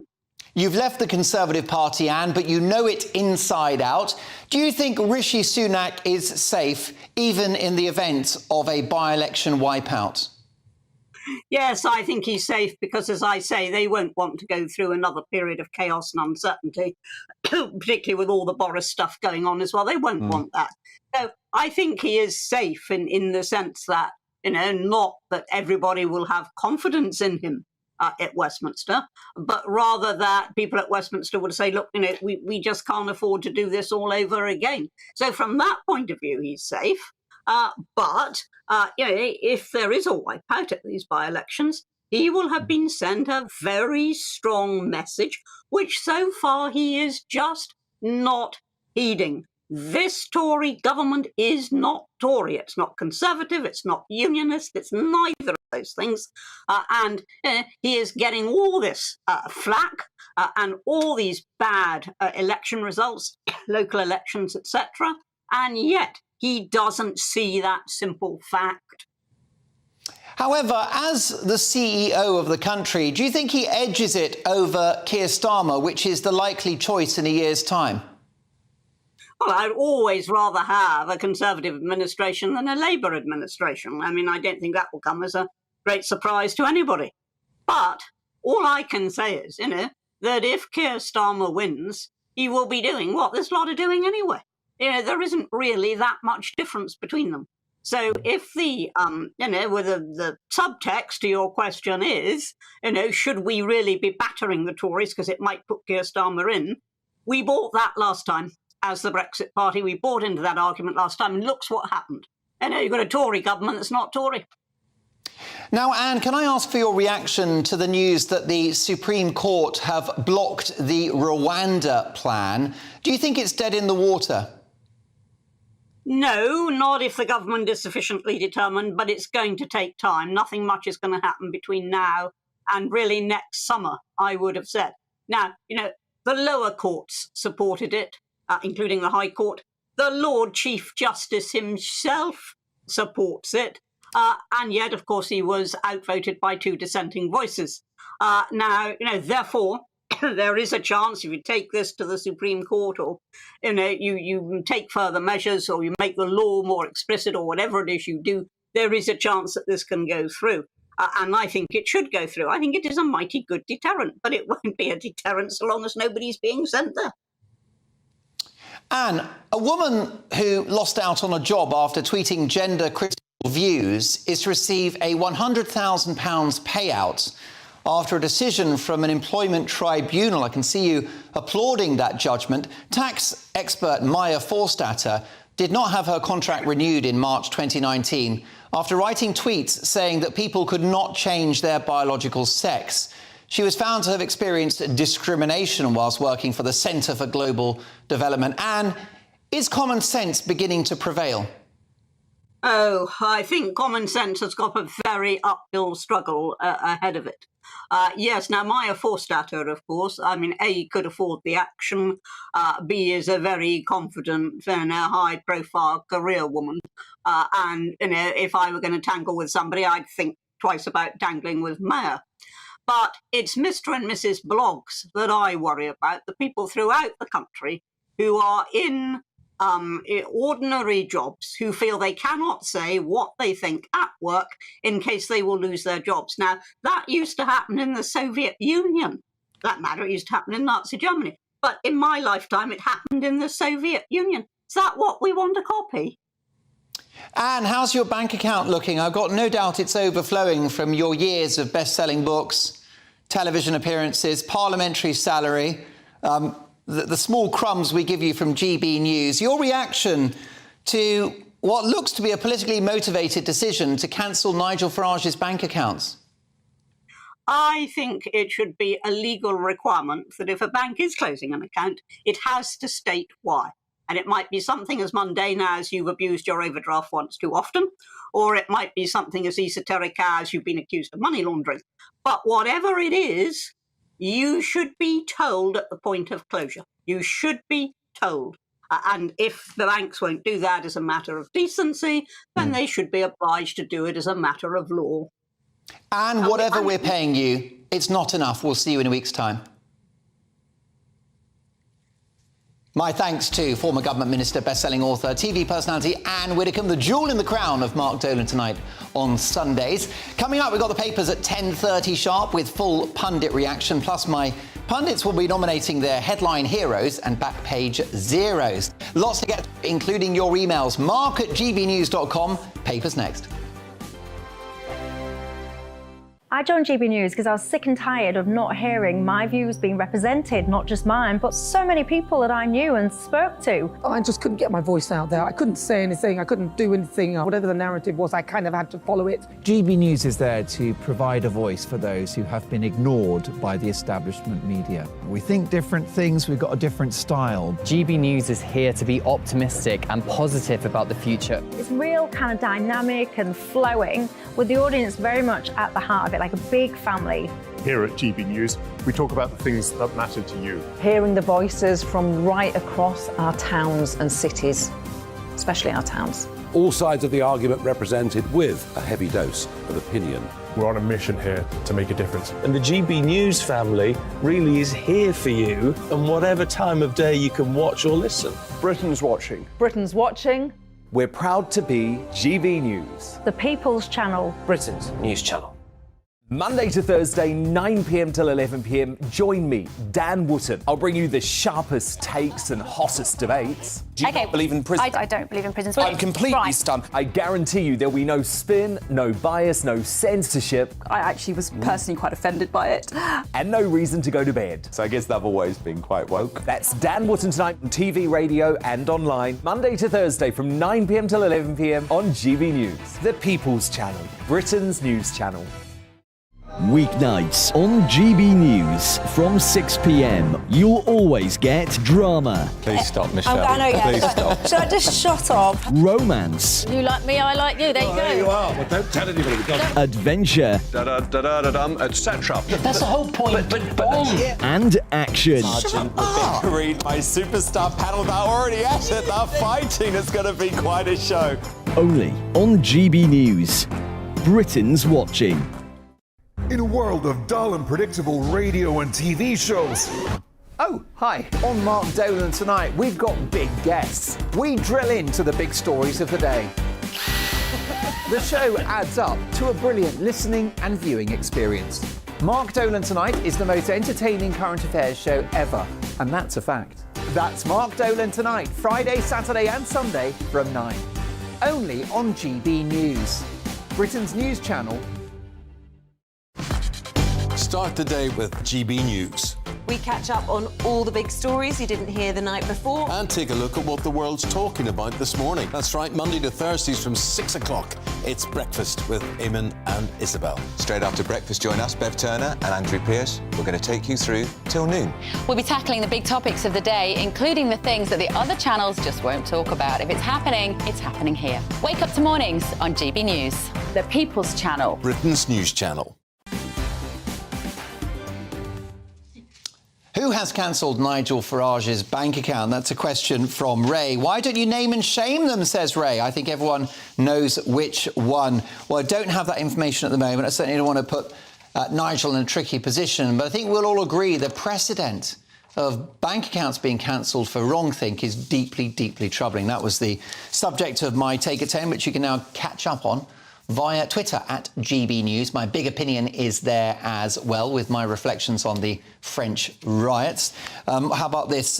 Simon says, Mark, it's somewhat ironic that for years the Tory privateers allowed and even encouraged illegal Russian money into the UK.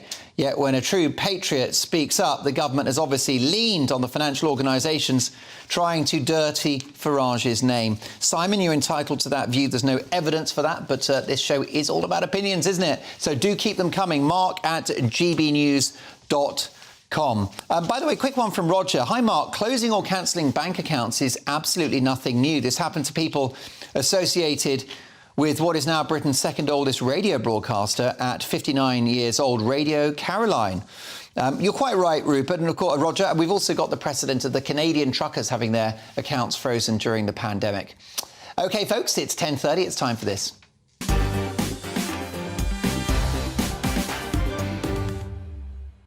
Yes, indeed, tomorrow's paper's hot off the press. We start with the Daily Telegraph. They lead with the following. Banks must respect free speech of customers. There you go, echoing the big opinion from 9 o'clock tonight. Banks are to be told by the Treasury that they must protect free speech amid an escalating row over the blacklisting of customers who hold controversial views.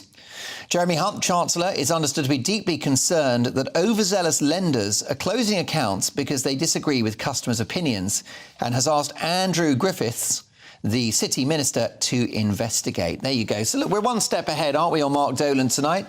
We covered it at 9. It's in tomorrow's Telegraph. Sunak told to cut migration by 66% or risk voter exodus. Backbench Tory MPs are demanding the PM cut net migration by 2/3 before the next election or risk losing the trust of the British people. In a report that piles fresh pressure on the Prime Minister, more than 20 MPs from the New Conservatives group are calling on Sunak to honour the party's manifesto pledge to reduce net migration before the country goes to the polls. The MPs, including party Vice Chairman Lee Anderson, GB News star, I should add, and Danny Kruger, a former aide to Boris Johnson, they warn the current record 600,000 figure is eroding trust. OK, look, we'll get some more of those issues shortly in relation to immigration. But the Mail next. Put brakes on damaging 2030 petrol car ban. Ministers were tonight under pressure to ease off the pedal on their drive towards banning petrol and diesel cars by 2030. Exclusive polling for the Daily Mail found that only a quarter of the public agree with the government's deadline. Ashes uproar as Lords members confront the cheating Aussies. Next up, the Daily Express. It's just not cricket. Australia in cheat row. Shell accused of pocketing Russian blood money. I thought Shell were like a really nice company. They've got like pride flags and stuff.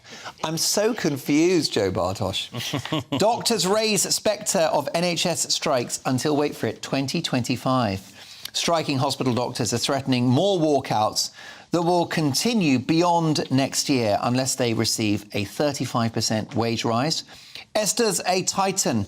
GB News star Angela Rippon's tribute to cancer-hit pal. Well, I'm a huge fan of Esther Ranson. She's one of my broadcasting heroes, and we wish her well in her battle against cancer. The Times now. Doctors win pay pledge if they call off strikes. The Health Secretary says that he's willing to give doctors a bigger pay rise, calling for an end to consultation strikes in order to resume negotiations. Speaking to The Times, Stephen Barclay says that there needed to be movement in the positions of both sides in the industrial dispute. Barclay's admission came as the head of the NHS warned the disruption to routine healthcare would become more significant this month. Ashes agony for England and warnings of summer air travel chaos in Europe. There's a surprise.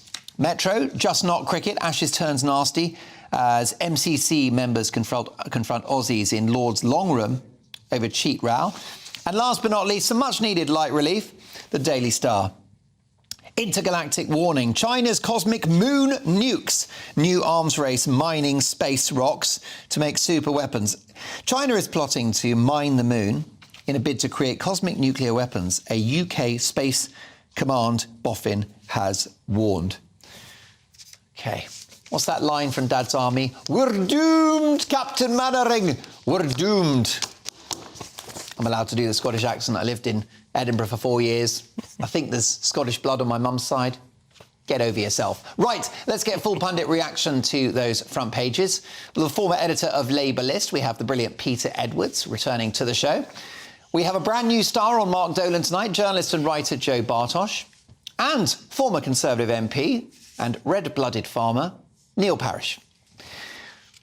Well, there you go. As if by magic, Joe Bartosh, banks must respect free speech of customers. Damn right.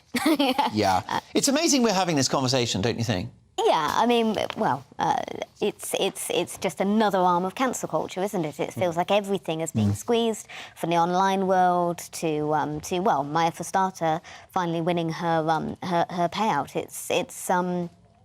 Yeah, I think banks are the sort of the final frontier in a way. Yeah, Neil. I mean, I think the banks have got a short memory. Who was it that bailed out the banks, eh? It was the taxpayer. All of us as individuals are taxpayers, whatever our political views are. 2008 it might have been, but I mean, if you owe a million, you've got a problem. But if you owe $1 billion, the bank's got a problem. And of course, they owed billions. The government had a problem. We couldn't let all the banks go bust. And Gordon Brown, believe it or not, was actually right in what he did. So it had to be done. Same with these water companies. They've got to be bailed out if the water stops. But these banks have got to be careful. They were, one of them is still partly owned by in NatWest is still partly owned by the taxpayer. It's not completely privatised again. So therefore, let's be respectful to our views, whatever they might be, left or right, and let us have our bank accounts and keep our branches open. I will keep on about that. You're right. Because it's my bee in my bonnet. As a former parliamentarian, can you just tell me legally whether legislation can actually fix this issue with banks cancelling accounts? Because they are private businesses, aren't they? I think legislation will be difficult because you won't know all the private details of why they shut that bank. And they don't have to reveal. And they don't have to reveal that, nor does probably the customer himself or herself want that revealed either. What you just have to do is say to the banks that be much more reasonable and stop picking on people if you don't like their views. And I think that's the best way of doing it. Like a code of conduct, an industry code of conduct? Yeah, I mean, the best thing to do is threaten them, basically, with greater action and a code of contact, and then they will probably curb their views. Well, yes, because you do wonder, don't you? And Peter, you're right to say we don't have the details about Yorkshire Building Society and this vicar he wondered why there were so many pride flags, we're told, it's reported, in the branches of the Yorkshire Building Society. We don't have the details on that, but these banks will start to worry now about having their Bud Light moment, won't they?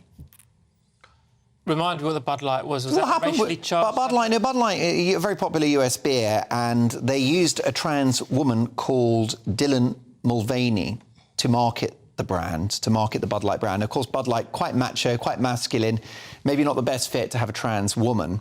And it's seen the share price of Budweiser collapse and sales of Bud Light disappear. So I think the banks will be mindful of their reputations in the other direction. They've gone very pro-pride because that looks good, but this could backfire if they're not careful. Well, yeah, lots of things that banks do can backfire. We're talking about 9 different institutions, 8 with Farage and then the Yorkshire Building Society. As I understand it, there's a right to a basic... Can you call him Nigel? I think much more sort of friendly. You sound very cross with him when you call him Farage. It's like you're at private school or something. Oh, no, I went to state schools. Do you know what? Why don't you call him Big Nige? I think that'd be nice, wouldn't it? I suspect I'm slightly taller than him.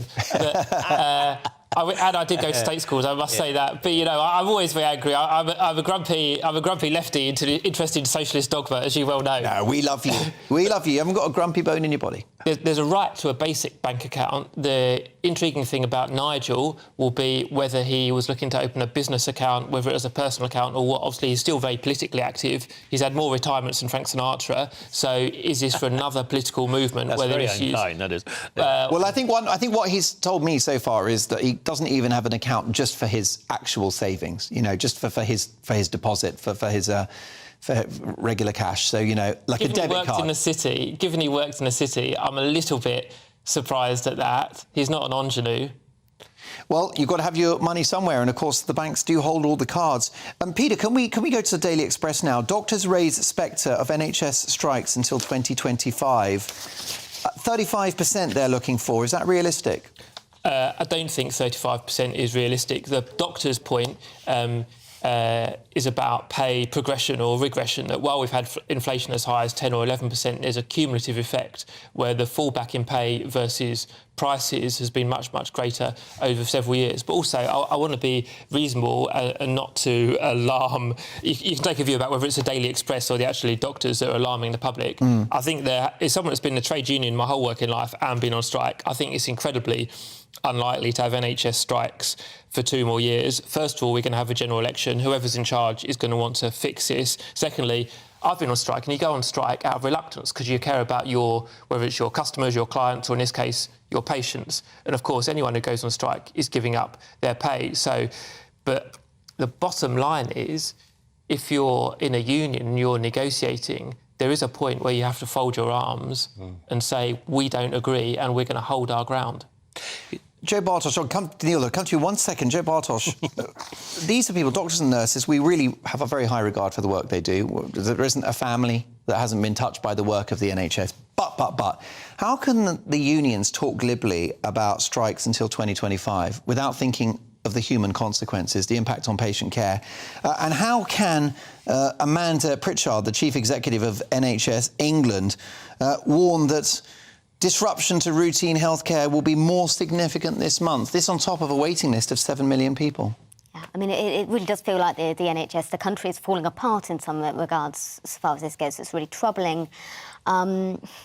There's a little bit of me, I mean, I have some sympathy for your view, Peter, but at the same time, I think actually being in a union is quite a privilege now. When you look at the number of people who are on 0-hours contracts, who are sort of, you know, it's casual actually, workers. Yeah, exactly. I think actually being in a position to even have a union and to be in a union is a sign, actually, that you're doing a lot better than a lot But you can join a union if you're on casual contract. No, you can. No. You can. Yeah. But not a very powerful one. Not as powerful as the medical unions. Your reaction to this? Yeah, I mean, I think the problem is that there's a huge amount of sympathy with the public for the National Health Service and for doctors, but I think if they carry on, you know, demanding 35% and going on to strike for 2 years, then they would lose that. And so I think it's time they all came together, because we also need to keep doctors, and it's not only about the amount of pay, it's retaining them, because it's no good to try and train more doctors if we're losing the ones we've got. So, but I think they do need to be reasonable, and I think the public are going to lose patience. Everybody's waiting for their operations,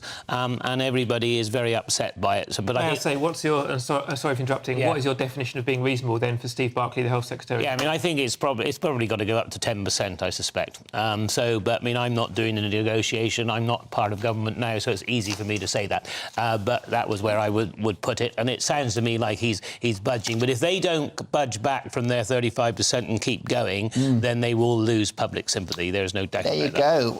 Well, folks, speaking of the NHS, bit of housekeeping. Of course, I'm back on Friday at 9 o'clock for the weekend shows. But as of Wednesday, I'm going to look after the shop for Dan Wootton. So I'll be on air on Wednesday and Thursday, Friday, Saturday, Sunday, and the following week as well. Basically, it's overkill. But from this coming Wednesday, I'll look after Dan Wootton's show. And on Wednesday, it's the 75-year anniversary of the NHS. It's 75th birthday, so we will commemorate that on Dan Wootton tonight. That is Mark Dolan in for the boss Dan from Wednesday of next week, so I'll see you then. Look, lots more to come in the final part of the show. We've got tomorrow's Sun, The Guardian and The Eye, plus my pundits will nominate their headline heroes and back page zeros. Plus, Sunak told to cut migration by 66% or risk losing the next election. Can it be done? I'll put that to my pundits. And also, do you think that the government should do a U-turn on banning petrol and diesel cars from 2030? Should they push it back to 2035? Should they axe it altogether? We'll discuss that. And plus, the results are in for our second Mark Dolan Tonight People's Poll of the evening, with by-election wipeout looming. Should the Tories ditch Sunak to win the next election? The results of that next.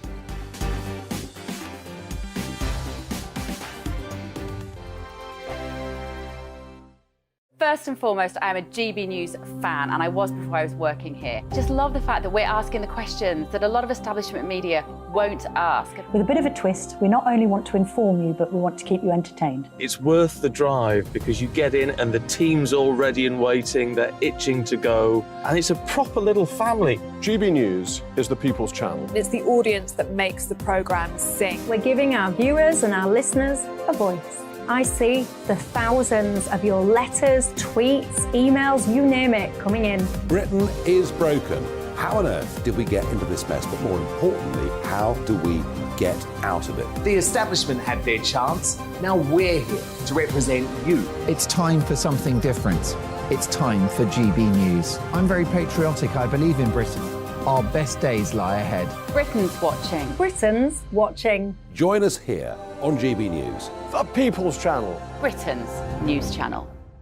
I'm Andrew Doyle. Join me at 7 o'clock every Sunday night for Free Speech Nation, the show where I tackle the week's biggest stories in politics and current affairs with the help of my 2 comedian panellists and a variety of special guests. Free Speech Nation, Sunday nights from 7 on GB News, the People's Channel, Britain's news channel. The Live Desk with me, Mark Longhurst. And me, Pip Thompson. It's here Monday to Friday on GB News. From midday, we'll bring you the news as it breaks, whenever it's happening and wherever it's happening, from across the UK and around the world. Refreshing, feisty, but with a bit of fun too. If it matters to you, we'll have it covered on TV, radio and online. Join the Live Desk on GB News, the People's Channel, Britain's news channel. What you get for breakfast is something that, if we do our jobs right, you will wake up to news that you didn't know the night before. It's a conversation. It's not just me and Eamon. We want to get to know you, and we want you to get to know us. From 6, it's Breakfast with Eamon and Isabel. Monday to Thursdays on GB News, Britain's news channel. Westminster is going around in ever-decreasing circles, followed by the media. Britain is broken. How on earth did we get into this mess? But more importantly, how do we get out of it? Join me at 7 p.m, Mondays to Thursdays on Farage, here on GB News. We will have open, rational debate. We've got to work out how Britain moves forward from this. Join us here on GB News, the People's Channel. Britain is watching. When the news happens, it happens here. And really important breaking news. Breaking news this morning. On TV, radio and online, the news starts here on Britain's Newsroom. All the biggest stories and the answers that you need from across the UK and beyond. Join Britain's Newsroom from 9:30 on GB News. The People's Channel, Britain's news channel. On the NHS strikes, we are hearing from several papers, including the Daily Express, that doctors raise the spectre of NHS strikes until 2025. This from Jerry. Hi, Mark. Senior doctors have unmasked themselves. We now see their contempt for the public. I am disgusted, says Jerry.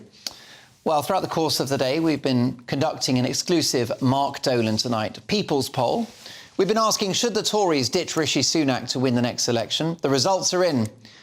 75.4% say yes, give him the boot, whilst 24.6% say back Sunak all the way.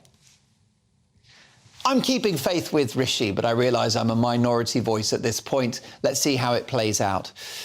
More front pages coming in thick and fast. We'll start with the Sun newspaper, and they lead with out of order. Ashes dodgy wicket fury. Fans in Aussie cheats. Bust up, Stokes heroics, but England lose. Guardian, fears mount that NHS will be forced to charge for care. And also, there is hope. Excuse me, I better get that headline right because it's quite misleading what I've just said. There is no hope. The fury of France is left behind. Also, Australia win test despite Stokes heroics. iNewspaper.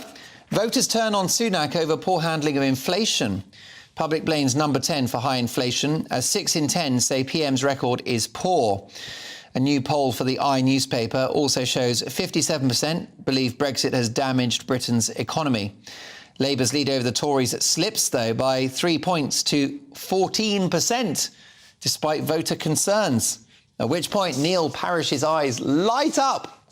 I'm delighted to have my pundits with me looking at the big stories of the day. We have Peter Edwards, the former editor of Labour List, Joe Bartosh, journalist and broadcaster, and Neil Parish, ex-Tory MP and farmer. Voters turn on Sunak over poor handling on inflation. Briefly, if you can, Neil, it's an interesting little footnote to that story. Labour lead over Tories slips by 3 points. They should be raging ahead at this point. Yeah, I mean, I think a lot of people realise that while the Tories haven't got it exactly right, far from it, they're not really that dedicated to Labour either. And I think, you know, the trouble that Sunak's had as Chancellor is the sooner you put up interest rates, the faster you would get inflation down. But, of course, at that moment, you dampen the economy, you raise people's mortgages. There's probably no doubt that we should have raised interest rates faster, but whenever you do it, you depress the economy. So I think, you know, I mean, I think that the voters won't exactly get over it, but I think you'll find, come the general election, I think Labour have every chance of winning. But whether they're going to have this great landslide they're thinking of, because it's not like it was in '97 when it was Tony Blair versus John Major, and it's going to be very interesting to see what actually happens in the general election. Yes, Peter, you'll be delighted with Labour's lead, which has been sustained. I'll grant you that. But they should be streets ahead at this point, shouldn't they? Well, I think people at the top of the Labour Party know that the lead is soft. 14 points has come down a bit. That's still very good. But the other point is a lot of these polls exclude the undecideds, and lots of those voters are going to crystallise. We know there's a bit of what's called an incumbency bias, i.e. when in tough times economically, an undecided voter might think, better the devil you know. That was certainly to the Tories' advantage in 2015 when we had a terrible austerity programme. So I think Labour will be, more than ever, completely non-complacent. What do you think? Do you think those shy Tories might reappear in a year's time, Joe Bartosh, at the next election? Could there be another surprise like Trump, like Brexit, like Boris Johnson in 2019? I mean, to be honest, I think by now, after 13 years, even the sort of die-hard Tories are sick of the bloody Tories. I think... but at the same time, I mean, it's not a positive. I don't feel like there are any positive policies we're seeing from Labour or Liberal Democrats either. So I think really it's more a case of a failing, a negative reaction. Yes, it's more anti-Tory than it is pro-Labour. Yes, and that's exactly the danger for Labour as they approach the election. Yes, whoever wins next year will be just someone we all didn't want, basically. Yeah, they don't vote for us because they love us, they just hate us less than the other lot. That's it. That's always been my line. Oh dear, democracy in crisis. Well, let me tell you that next year when that election happens, GB News will be your election station. Look, we've got this interesting headline in the Mail. Put brakes on damaging 2030 petrol car ban. Ministers were tonight under pressure to ease off the pedal on their drive towards banning petrol and diesel cars by 2030. This from Terry. Mark, keep petrol cars indefinitely. They've never been cleaner. Electric cars are not eco-friendly. Neil Parish. Yeah, because don't forget, this is particularly the rural areas that I worry about. You've got a lot of working people, right, that can't afford new cars. They need to be able to have second-hand petrol and diesel cars. Quite rightly, as your punter said there, these diesel and petrol cars, the newer ones, are as clean as they've ever been. Now, they need to be cleaner, I get that, and we need electric cars. But we've got to have more time, because otherwise, if you live in a city, you see everybody says, yes, get rid of the car. But in most of our rural areas, they've got to have a car to go to work and the vans to go to work. All of these things are very difficult, and it's going to put a lot of, small builders and others out of business if you're not careful, and the whole thing is a nightmare. So I don't think we should stop. We've got to move to electric, but I think we need more time, because otherwise, your middle class can afford an electric car, your working class, being blunt, can't, and we need them to be able to get to work. They need to get to work to look after their families. So let's be practical. We need to be green, we need to be clean, but we need to give ourselves more time. And we're not going to get there we're not going to have everything electric by 2030. I don't care who's in government, because we haven't got the infrastructure, we haven't got the cars, and we haven't got anything. So we may as well be realistic now. And the Tories are under pressure to do this. Well, the EU have already rowed back on their plan because they were leaned on by the German government. Congratulations to our brilliant pundit, Peter Edwards, who isn't just the jewel in the crown of this programme, but also of Free Speech Nation. There's a lovely slot on that show, and it is called Unfiltered Dilemmas, and somebody wrote into the show saying they've got a secret crush on Peter Edwards. Well, let's be honest, they're only human. I love GB News, and I have a crush on Peter Edwards, the former editor of Labelist. I love his combative style. Is he as great in real life as he appears on screen? Penny, let me tell you, he's better. I had an electric shock in that photo. My hair had gone upwards. He's a My triple. face was frozen. He's a triple threat. He's smoking hot. He's smart, and you look almost like Boris Johnson with it sticking up. He's, like that. he's a lovable lefty. Brilliant. Look, let's get my pundits' nominations for front page heroes and back page zeros. Briefly, if you can, Joe, your front page hero. So it's got to be this week. It has to be Rosie Duffield. I think she's been so brave. So she was online on Twitter. She called out ITV News, who presented a man and called him a mother, and she took issue with that, and she has been absolutely hounded for it. But I think for her, standing up for women's rights, standing up for what it means to be a mother, and she is a mother herself, really matters. She is a heroine for our times. Peter Edwards, your front page hero. Ben Stokes, a great cricketer, but also a man of integrity. A year or two ago, he came to the aid of a friend who was being attacked, was acquitted in a court case, and got 100 today. Good point. There you go, an all-round hero. I'm loving our nominations tonight. Can you complete the hat-trick, Neil Parish? Well, first of all, Rosie Duffield, she is a great... I knew her in Parliament very well, and she stands up very strongly. I'm going to go royal tonight, and I'm going to say Prince William for what he's doing on housing and bringing sort of all the political parties and others together, because we all want to help the homeless, and I think he's doing a good job. So I have to admit to being a constitutional monarchist, but I'm nominating Prince William. Well done, Wills. Only a couple of seconds left, so basically your nomination and a sentence, if you can, for back page zero. So it's going to be Stella Creasy for piling on against her colleague Rosie Duffield. That's right, Labour on Labour action, red on red. Peter, briefly, if you can, your back page zero. Shell still dealing liquefied natural gas with Russia. President Zelensky of Ukraine has said Shell has blood on their hands. Wow. They say it's down to the contracts. Powerful. Neil, briefly, if you can, last I'm going word. to be non-controversial. I'm going to blame the judges for their decision on Rwanda, because we have actually got to use it as a deterrent. I don't want to send mothers there and babies, but I do want to send economic migrants to try and stop them crossing the channel. So they should let the electorate decide at the next election whether it's right or wrong, not let the courts get involved. Well, thank you, Neil. Thank you to my brilliant pundits and to you for your company. And let me tell you, the headline is next. See you on Wednesday.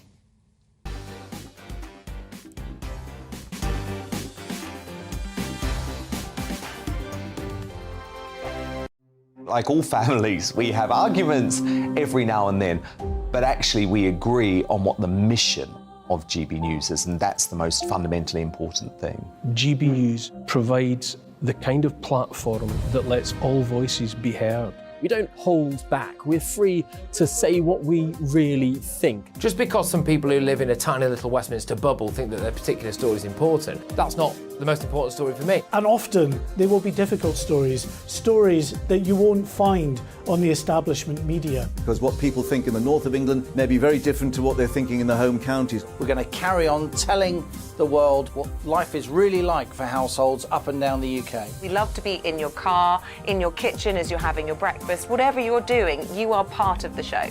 If it matters to you, it matters to us.